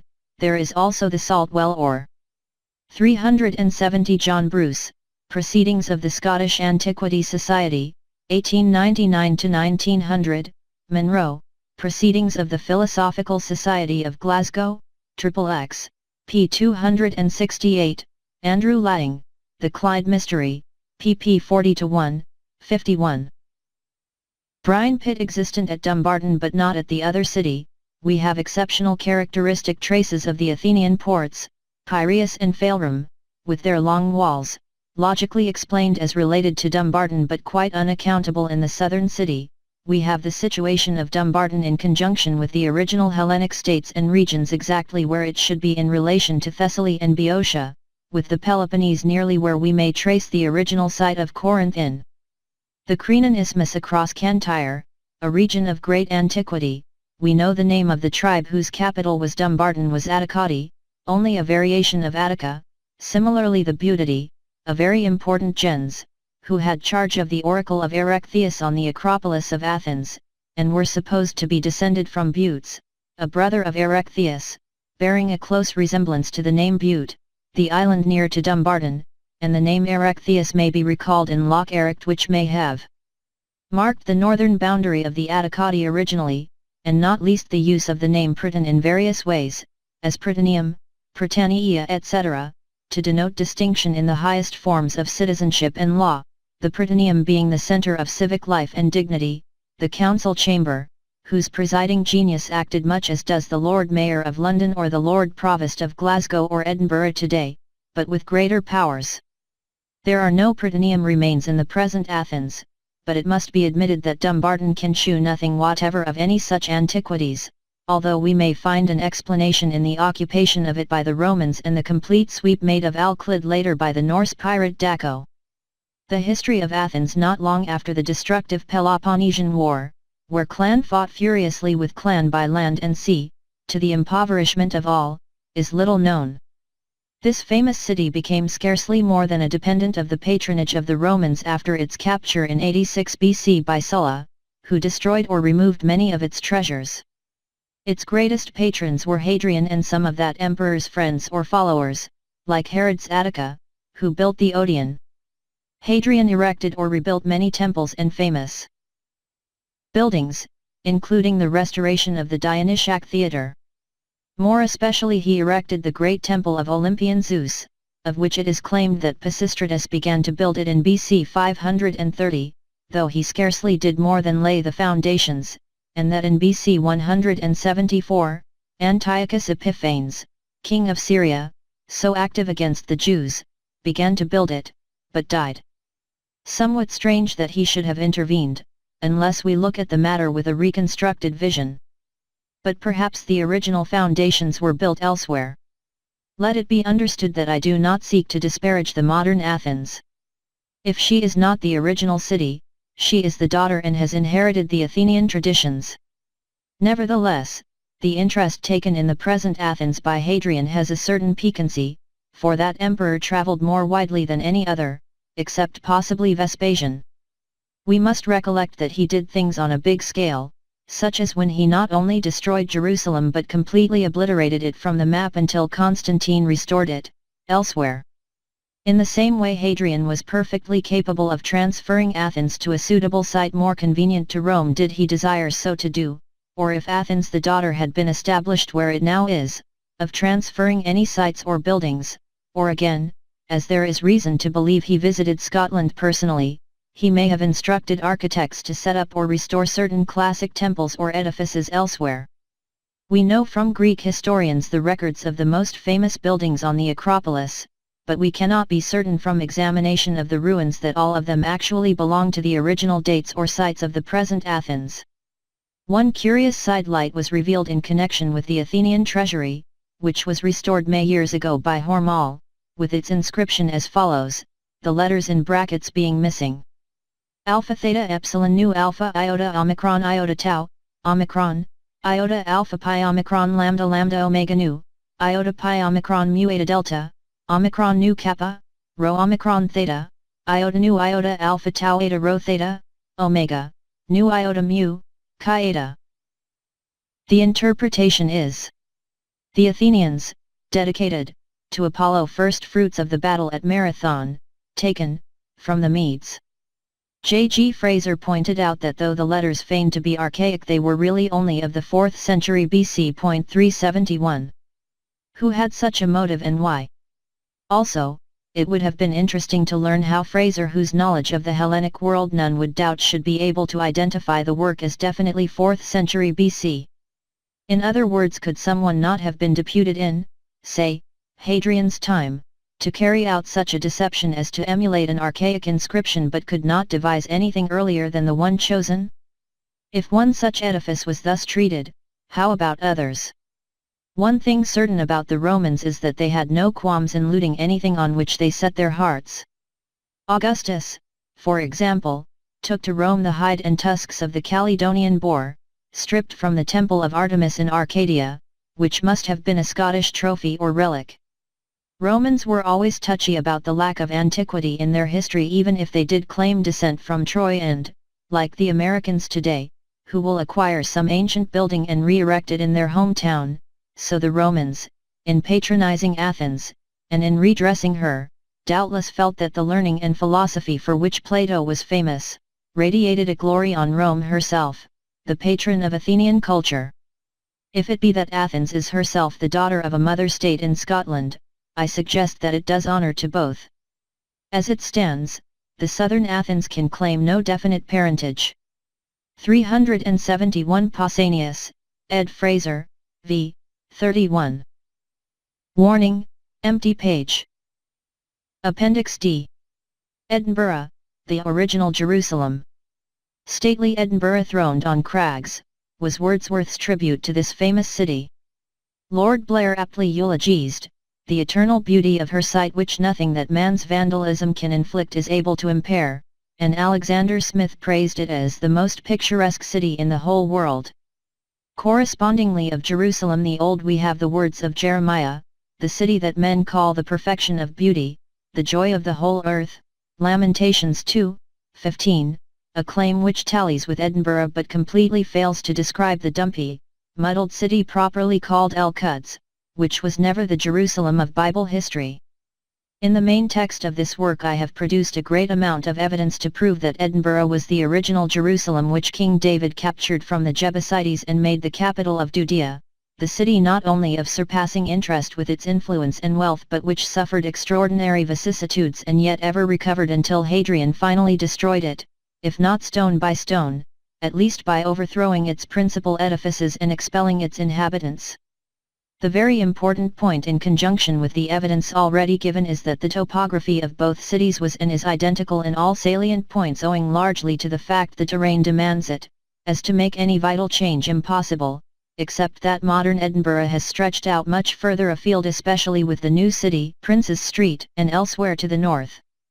We possess, fortunately for comparison, the graphic description of Jerusalem preserved at the time of its siege in AD 70, when Josephus, then commanding the Jewish defences, was taken prisoner by Titus.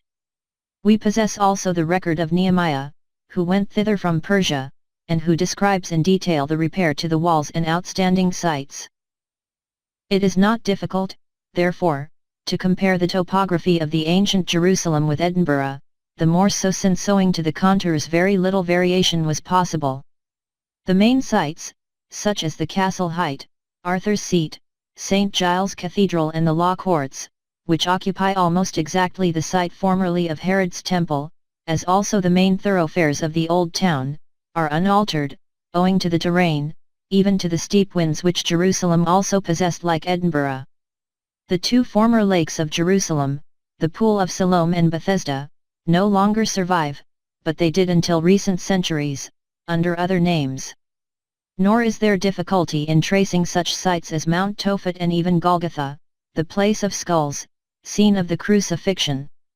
The only difference, if any, is that the Jerusalem of AD 70 occupied Old Edinburgh and the modern and important Princes Street, now the fashionable residential quarter, was then the new suburb named Bezatha. Nor is it very many centuries since all the Scottish aristocracy possessed their city residences in the Old City, in Canongate, or in one of the many Wynds. Little changes.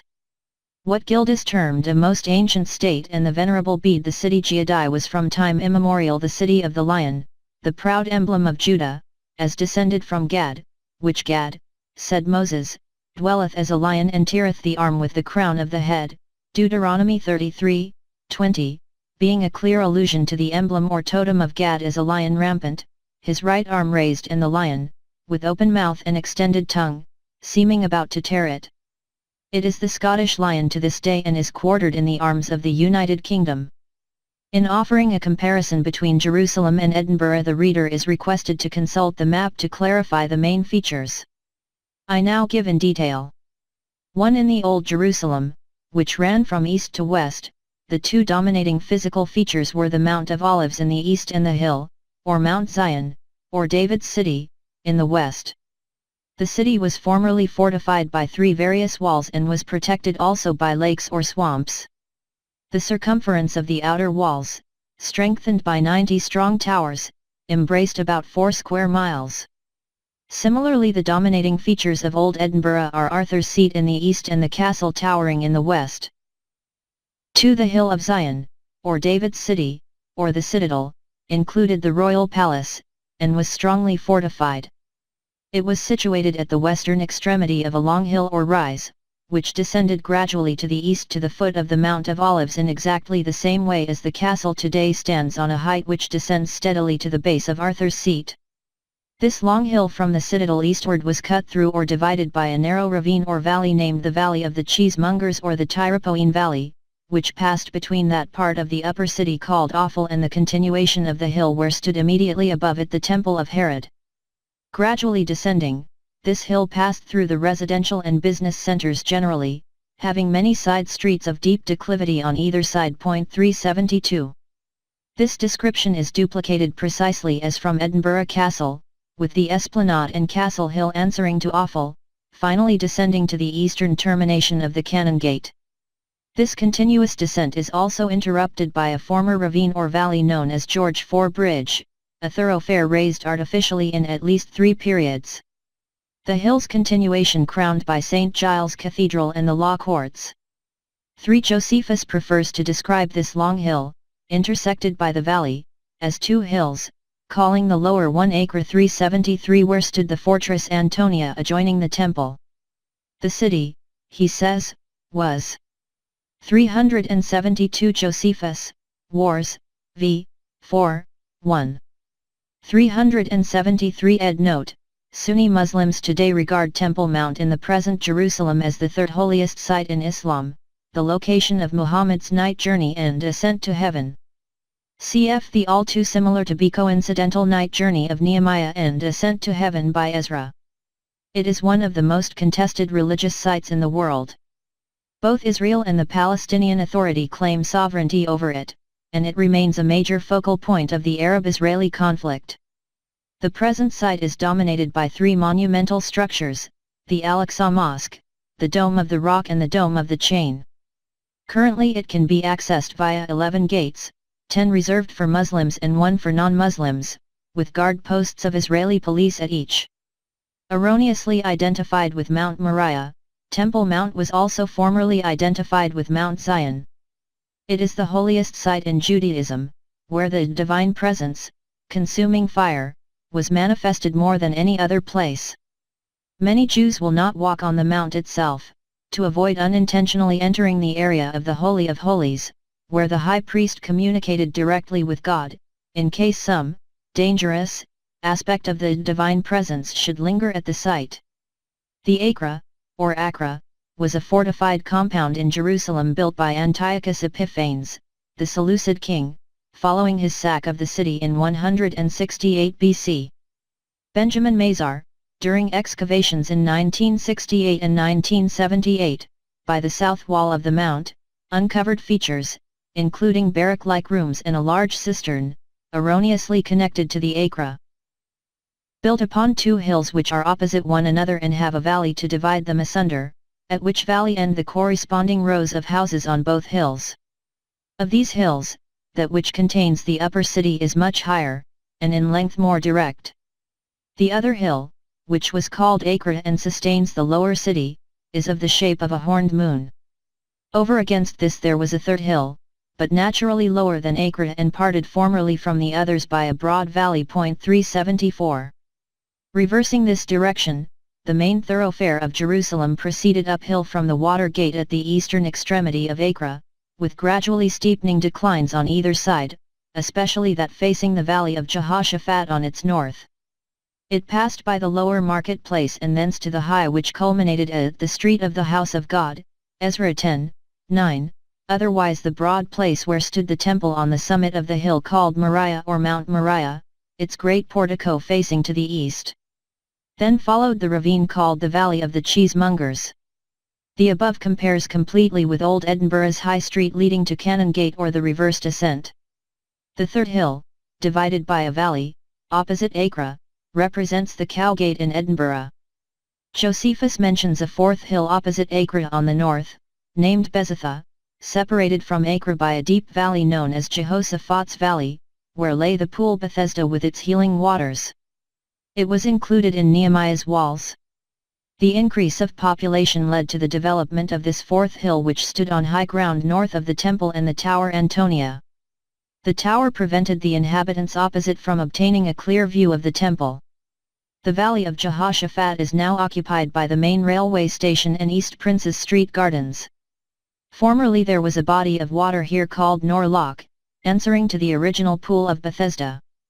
Bezatha was originally north back of Canongate, Calton Hill, and what is now Princes Street. 374 Josephus, Wars, v. 4, 1. Edinburgh Castle with the Nor Loch in the foreground. Part of an engraving by John Slezer, circa 1690. 4. The upper city, divided from Acre by the Tyropoeon Valley, led first to the upper market place, followed by the broad area of Ophel or Mount Ophel. The ancients used the word mount indiscriminately to designate a hill or height, which reached to the entrance into the hill of Zion/Mount Zion, or City of David.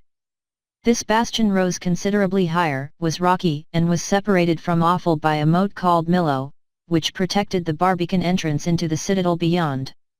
The marketplace and Ophel were reached by steps and a steep pathway from the valley below, but later a bridge was erected across the Tyropoeon Valley to Acra, thus connecting the temple directly with the upper city. It was demolished by the Jews supporting Aristobulus during Pompey's siege in BC 70, who, when the Roman general held the citadel and upper city, retired to the temple and Tower Antonia on Mount Moriah, both strongly fortified. Pompey, to obtain a footing on Mount Moriah, had to fill in part of the valley, to bring up engines of war to break down their defences. 375. The upper marketplace corresponds with the Lawn Market, and Mount Ophel agrees with Castle Hill and the Esplanade. Millo is the castle moat, which King David enlarged, and when Hezekiah flooded it, he drew on the adjoining fountains or 375 Ibid, I, 7, 2, 3. Locks, and the brook Kedron that ran through the midst of the land. 2 Chronicles 32, 4, 376 Pompey filled in the valley or ravine, otherwise the Tyropoeon Valley. 5 The hill of Zion, God, or City of David, was the citadel where that monarch erected his tabernacle, and also his palace or fortress. Although seemingly impregnable, it was captured variously by Chaldeans, Persians, Syrians, Macedonians, Partheni and Romans. It stood on a high precipitous rock unscalable on 3 sides and was strongly walled. Joab, however, found an entry. I Chronicles 11, 6. The king's palace emerged above the great tower that lieth out, Nehemiah 3, 27, and dominated Ophel and the city to the east. Beyond Millo, the moat, and the Barbican entrance stood, says Josephus, the king's high palace, courts, the house of the mighty, 4 strong towers, baths, a guardhouse, prison, dungeons, barracks, the house of Zion, and other buildings, in addition to the tombs of the kings. So David dwelt in the fort, and called it the City of David. And David built round about from Millo onwards.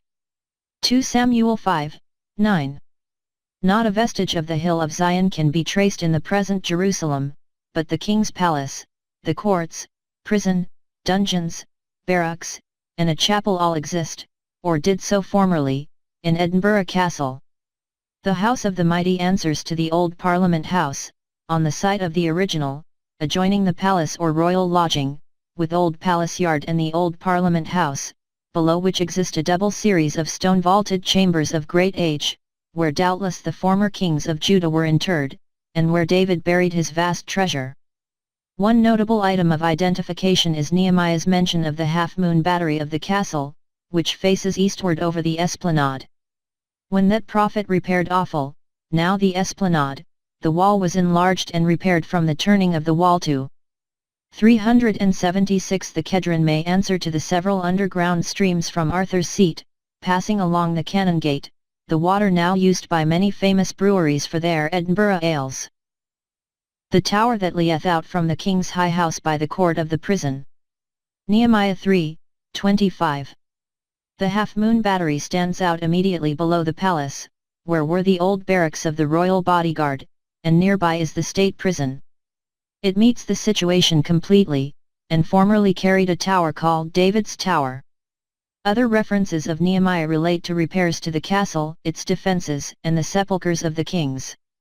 6. The Tyropoein or Cheesemongers Valley is another of the characteristic features which absolutely identify Edinburgh with Jerusalem. This original valley or ravine was a marketplace below the palace. It was partly filled in by the Maccabees but was bridged across the top, thus uniting the two hills, but the bridge was destroyed in Pompey's siege, and he had to build it up to enable his engines of war to attack the temple and Fort Antonia on the Acre Hill. The present George IV Bridge was built between 1836 and 1845. Long ago the ravine completely isolated the two hills. 7. The Tower Antonia was erected by Herod the Great, according to Josephus, at the corner of the temple cloisters, on its northwest, to defend the temple. It was built on a rocky foundation about 84 feet in height and added to artificially.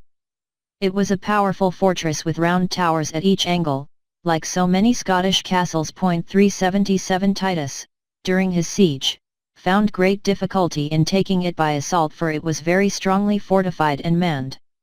Afterwards, like the temple, it was thrown down stone by stone. Whilst there is no direct evidence of its existence, as in the circumstances there could not be, it is of significance that one of Edinburgh's puzzling antiquities is known as the Mound. Its vestiges, a vast and ugly accumulation of stones and soil, bisect the head of the old town and the castle in western Princes Street Gardens, the valley on their north. It was called Geordie Boyd's. 377 Josephus, Wars, v. 5:8. Mud brig, but in 1781 its mass was largely utilized with other rubbish for the foundations of new streets etc. It was employed for the foundations of the Royal Academy and the National Portrait Gallery and for the building of the highway leading from Princes Street to the Old Town and Castle, which divides Prince Gardens in two. Local antiquarians cannot explain who was Geordie Boyd or how his mud brig assumed such vast proportions, or from whence came such an accumulation of materia from the very area where the Tower Antonia had stood, and the castle above. 8. The Temple of Herod incurred severe priestly criticism, despite its magnificence, because he placed a golden eagle over the entrance, and strict Jews accepted no other symbol of divinity than fire, the Moses dogma. Built on the site of the former Solomon's Temple and that of Zerubbabel, it stood on the crown of the hill known as Mount Moriah. With the Tower Antonia abutting on its northwest extremity, and towering at the head of the High Street of Edinburgh, it covered the area of the present cathedral and law courts at least. It faced to the east and must have presented a glorious sight when the early sun shed its rays upon a frontage, as Josephus says, covered with plates of gold of great weight. 378 The edifice itself was built of white stone like snow. St. Giles Cathedral and the law courts now occupy the site of the temple. 9. The Pool of Siloam lay in the south of the city, says the same authority, to which the Tyropoein Valley extended. It had sweet waters in great plenty and lay against the old city wall which skirted it. Nehemiah describes how he rode to the valley gate, then the dung gate near the king's stables, where he viewed the broken walls, then to the fountain gate and returned to the king's pool or Siloam. The king's garden of the palace nearby lay in the vicinity, for he mentions those who repaired the dung and fountain gates, and the wall of the king's gardens and unto the stairs that go down from the city of David. Nehemiah 3:15, these referred to the southwest of the city. The valley gate led from the end of the wall to the valley of Hinnom. 378 Josephus, Wars, v. 5, 6. Edinburgh Castle from the Venel. Jean Caudnats, 1800. South and southwest of Edinburgh was formerly a mere of some size called Old Borough or South Loch, which originally embraced the area today occupied by the Meadows, Harriet's School, the Royal Infirmary, George Square, and in fact from Bristow Port at the furthest extension of George IV Bridge to Meadows Muir in the west, extending southwards some distance. Westport, the Valley Gate of Jerusalem, stands at the head of the Venel, formerly a lane which followed the boundary of the ancient city wall. It points to the situation, it may be identified with the fountain gate of Nehemiah, and it seems to indicate that the wall of Edinburgh followed very closely that in use by the Jews. Dung Gate of Jerusalem compares with Dung Port, near the original king's stables of Edinburgh, and although it is not certain of the Cow Gate, it may answer to the Gate Mifkad, through which the bulls of sacrifice were driven to the temple for slaughter. In 1693, Slezer, in his work Theatrum Scotia, says that Old Borough Loch extended to the Cow Gate and that iron rings were still to be seen fixed to the walls of houses where people tied their boats. The loch, which became a marsh, was drained in 1722. 10 Pool of Bethesda. This notable lake at Jerusalem's door was situated in the valley of Jehoshaphat between David's city and the new city Bezithia on its north. It lay nearest the Sheep Gate, was surrounded with a colonnade, and was used for bathing by the populace. It was said to have possessed valuable chemical qualities. Jerusalem possessed an adequate water supply from natural sources including the brook Gihon, which descended from the Mount of Olives and caused by Hezekiah to be taken by a conduit to the western side of the city of David. 2 Chronicles 32:30, its waters probably fed the Pool of Bethesda. Pontius Pilate laid an aqueduct over 20 miles distant to bring water into the city when the population so largely increased. The present Jerusalem has no traces of either Siloam or Bethesda, although a small pond called the Birkat Isra'im is supposed to represent it. Usually it is dried up. Siloam is identified with a pool of brackish water about 18 feet in diameter which also dries up. Bethesda in Edinburgh answers to Nor Loch and began about where Princes Street railway station stands and stretched along to the foot of the castle or a little beyond. 11 The city of Edinburgh in all main particulars regarding streets and other notable features accords with Old Jerusalem. The hill Acre has been described as the high, and it led upwards from the lower market place, ultimately called the Street of God in the vicinity of the temple. Parallel with this hill but not so high as Acre lay another hill, separated by a lesser valley. The Cowgate, to the south of Canongate and High Street, answers to the second hill, and is separated by a slight valley. Near the base of Old Edinburgh was the Netherbow, the gate to the upper city, described as a barbican-like structure, which may have existed in Roman times. From here the former Leith Wynd leads to that port and another goes south. The Canongate was the main avenue from the city to the palace, of great historical importance, but today a place of squalor and shabbiness. It was an ecclesiastical borough on its own, apart from the cathedral, whose claims were urged by Sir Walter Scott, in connection with Holyrood House, whose traditional founder was a Saint David, a fabulous personage. In St. John's Street, which enters the Canongate by an archway, stands the Kilwinning Lodge of Freemasons, believed to be the oldest existing Masonic lodge in the world. It is dedicated to St. John the Essene, and the Essenes in the later history of Jerusalem after the fall, became a most important sect, possessing a house or lodge near one of the gates of the city, called the Gate of the Essenes after them. From the time of the overthrow, and perhaps before, Edinburgh here possessed its own magistrates etc., as in the case of York, and had its own church by the Tolbooth. Of its other streets we possess no names, although Josephus describes the steep streets, many of which the rulers tried to level up towards the temple area. The Cowgate and Holyrood Road run correspondingly in the same direction as the Canongate and the High Street, and are separated by a valley as described by Josephus. 12. The Mount of Olives, as we gather from the scriptures, overlooked and dominated Jerusalem and was regarded as a sacred height. As its name portends, it was planted with olive groves and also had oaks and myrtle trees. On a flank of it lay the king's gardens belonging to the former house of the Forest of Lebanon, built by Solomon, the later famous Garden of Gethsemane. King Arthur's seat, 822 feet, dominates Edinburgh from the east, as did the Mount of Olives.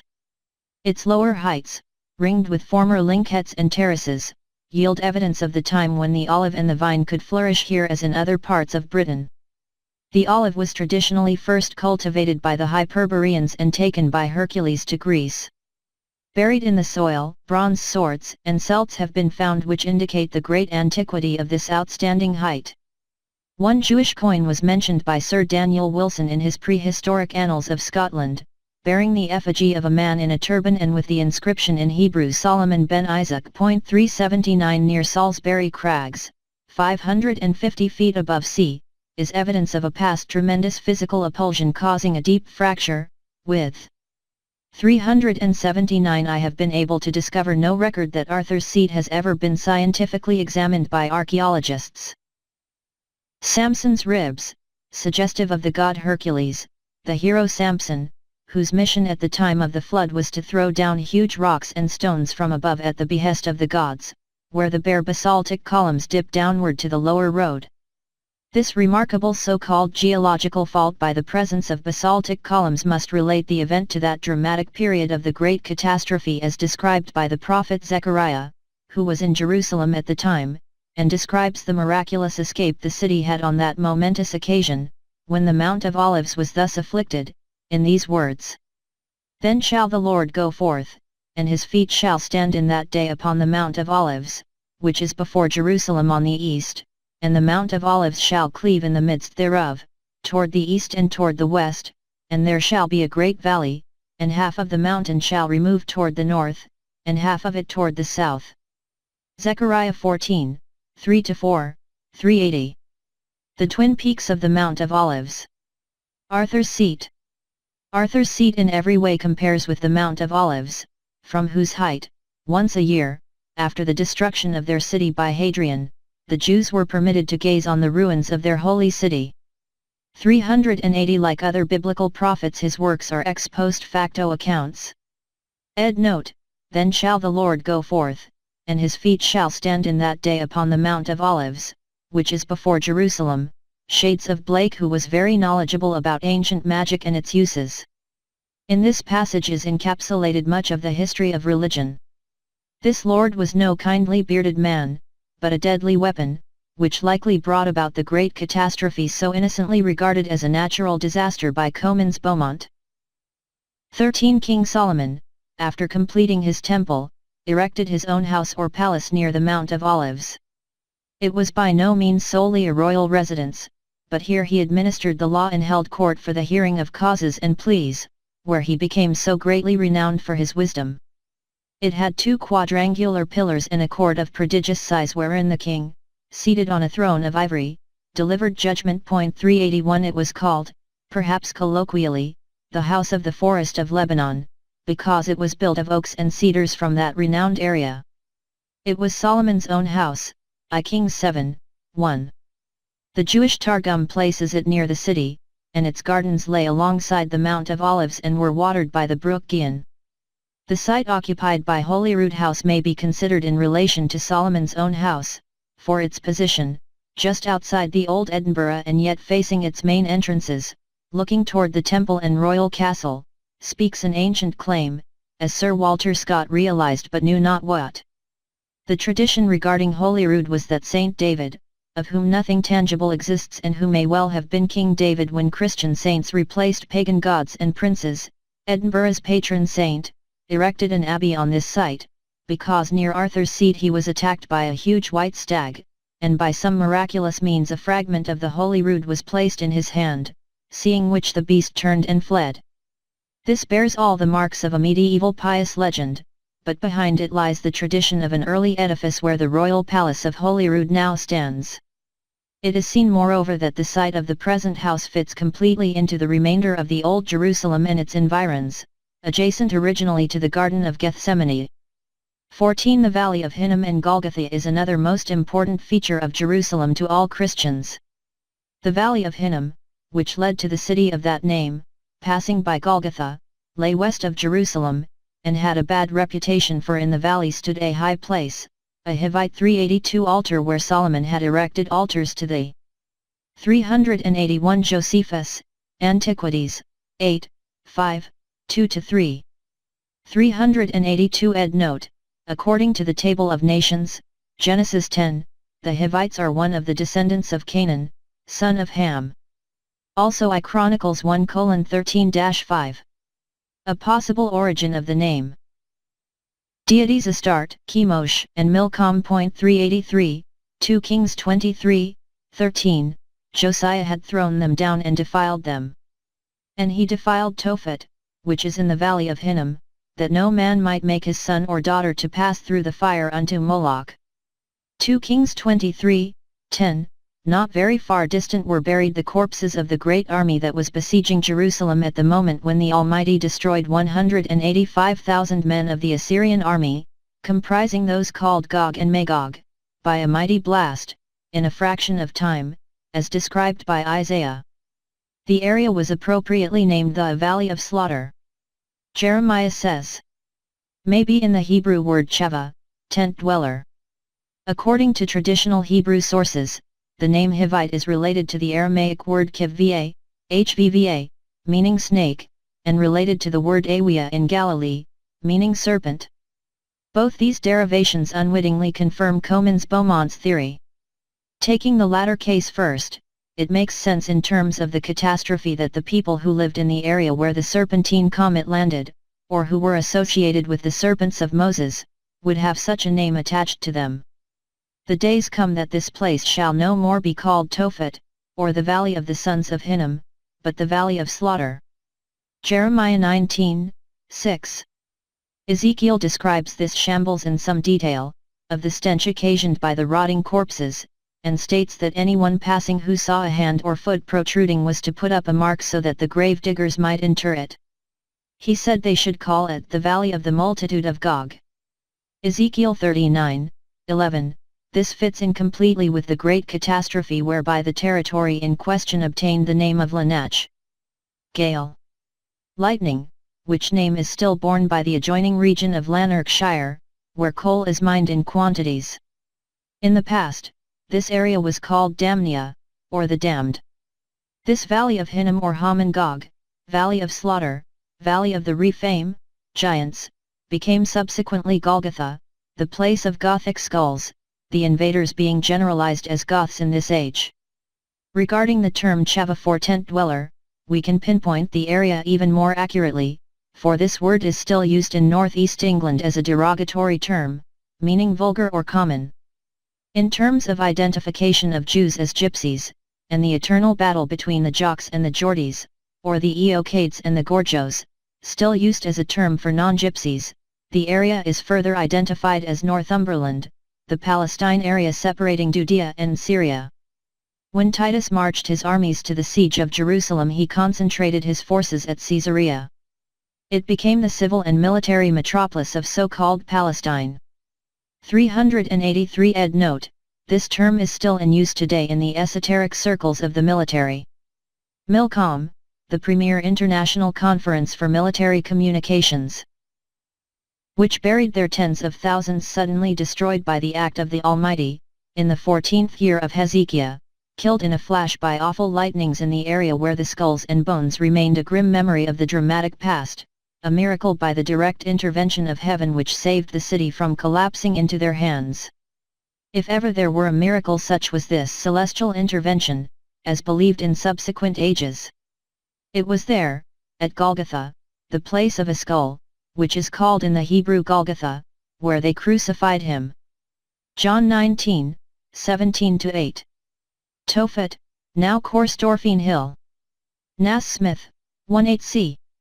The valley of Hinnom lies on the main road to Falkirk, and reaches Corstorphine Hill some 2 miles from the capital, now the middle of a golf course, where, there is little doubt, stood originally Tophet, the high place, the place of sacrifice.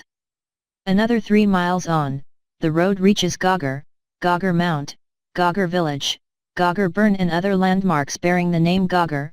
It retains the name Gog to this day. Gog himself was in scripture the leader of the Goths in the reign of Hezekiah.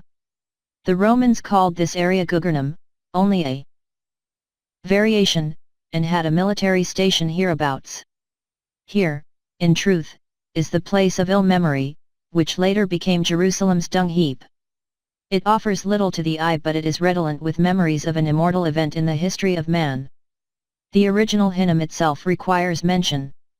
The Valley of Hinnom leads, today as long ago, from Edinburgh to Stirling, and it passes by Falkirk. The Antonine Iter terms the fifth ford along the Antonine Wall from the east to the Clyde, as Hunnam, differing from Hinnom only in the vowel pronunciation. Ravennas calls it Ono. Gildas mentions it in connection with was also Camelon, the Camululadunum of the Romans. In other words, it was Falkirk, a part of the territory of the Atticadi of Dumbarton, earlier, Athenians. 15. Now we turn to Joppa, the port of Jerusalem, which, according to Josephus, was not naturally a haven, for it ends in a rough and straight shore. There were dangerous rocks, he continues, and the north wind beat upon the shore and dashed mighty waves against the rocks, and when this black north wind blew a gale it dashed ships against one another and carried some of them out to sea. 384. Picture, John Arthur, Leith History. This description applies faithfully to Joppa, now a part of Portobello, a straight, unsheltered beach, but is untrue of the Joppa. 384. Josephus, Wars, 3, 9, 3. Now called Jaffa in the Mediterranean. The latter is situated by a hilly promontory, and the port, admittedly small, is protected by a ledge of rocks running north and south. It lies at no less than 31 miles from Jerusalem, but Joppa, by Edinburgh, is under 4 miles from the center of the city. The ancient causeway, connecting the two places, is called the Fishwives' Causey, and explains, as the Mediterranean Jaffa could never do, owing to distance over very hilly country, why Tyrian fishermen were able to sell their catch in Jerusalem on the Sabbath, an act regarded as profane by the rigid Jewish sects. It also explains why Josephus could give credence to the legend that Andromeda, the beautiful daughter of Cepheus, king of the Ethiopians, or Redheads, was bound to a rock near Joppa to be eaten by a sea monster to appease the god Poseidon, and how Perseus rescued her. It is a legend entirely set in the Atlantic zone, with no affinity whatsoever with the sea off Israel in the Mediterranean. A laird of the MacLean clan tried the same trick on his wife off Mull, 385. Ladies' Rock, a skerry to the southwest of Lismore. Inner Hebrides. 385. Ed note, in 1527, Lachlan MacLean of Duart tried to murder his wife, Lady Catherine Campbell, a sister of Archibald, 4th Earl of Argyll. He rode out to the rock one night at low tide and left his wife stranded there to die. Looking out next day from Duart Castle on Mull and seeing no sign of life on the rock, he sent a message of condolence to the Earl at Inverary Castle, saying that he would bring his wife's body there for burial. When he arrived there with the coffin and entourage, he was taken to the dining hall, to find Lady Catherine waiting for him at the table. She had been rescued during the night by a passing boat. Neither she nor the Earl mentioned the incident and MacLean was allowed to make his escape. He was later murdered in his bed in Edinburgh by Lady Catherine's brother. When the Romans altered the name of Jerusalem to Elia, a name which survived for only a short time, they omitted to change that of Joppa also, and thus left another clue to the real situation of the Jerusalem they wished to blot out of human memories. However, old names have a way of sticking, as has been seen in many instances in this work. This completes an examination of the principal sites of Jerusalem, now Edinburgh, and it is surely impossible for any honest student of the history of the Jews to come to any other conclusion than that here stood the proud city of Jerusalem, and that the Bible and classic history relating to it must confirm the conclusions advanced here. Its relation to the region has been shown in detail with all possible references to prove the accuracy of its identification, and this is absolutely certified up to the hilt in relation to the topography. No coincidence could meet such characteristic features such as the valley, now the George IV Bridge, separating the citadel from the temple, the existence of the ancient round in relation to the Tower Antonia, and the description of Nehemiah of the tower that leeth out from the king's high house, and the characteristic half-moon battery, nor of the existence of the two bodies of water just as in Jerusalem, or of the evidence of Arthur's seat as the ancient Mount of Olives, and finally to trace the position of Golgotha, the Valley of Slaughter, exactly where it should be, in the ancient region of the damned. Everything fits into its true place. Before completing this analysis, there are two items worth recording. In the main text I drew attention to the later name of Edinburgh in connection with the Danes, who called it Haydenes Ieo, suggesting that it related to the never-closing eye of Odin, and Odin, I mentioned, was the same leader or teacher as Moses, as confirmed in many ways. The Scandinavian Eddas state that Odin was a Jotun by birth, and confirmatory of this, the ancient Danish Vedas Chronicon Holsashii says of him, the Jutes are Jews of the tribe of Dan, and the Jutes, Angles, and Saxons are kindred nations. Thus it is intelligible if the great city of the Jews were the eye of Odin, or, as the saying is, the apple of his eye. Another curious sidelight turns on the character of the citizens of Edinburgh in so many ways having a resemblance to the ancient Jews, who were proud, obstinate, hard-working, courageous but very intolerant in religious matters. In Drysdale's work, he relates how one Gilbert Blackwell wrote a book entitled From Holy Eland to Strathbogie in the north of Scotland. He arrived in a ship at Leith, Edinburgh, on Easter Saturday in the year 1637, and wrote indignantly, 12 hours chapped, chimed, as we entered Leith, and our Puritans were at that time as half-Jews, for they had forbidden all servile work to be done Saturday at noon until the next Monday under great penalties. 386. This severe Sabbatarianism of Edinburgh, and incidentally largely in Wales and the West, may be as ascribed to those who managed to remain in the once holy city by adopting the Mosaic type of Christianity such as followed by the Covenanters. It indicates the tenacity of hereditary qualities. 386. William Drysdale, Old Stories of Stirling, 2, p. 98. Warning, empty page. Maps. Insulae Britannicae. Ptolemy. Britannia Meridionalis 387. 387 taken from Watmore, Insulae Britannicae. He adds, Venta, Icenorum, should be at E long 0 degrees 33 minutes. LAT 52 degrees 55. Britannia Septentrionalis. Warning, empty page. Warning, empty page. Warning, empty page. Warning, empty page. Warning, empty page. Warning, empty page.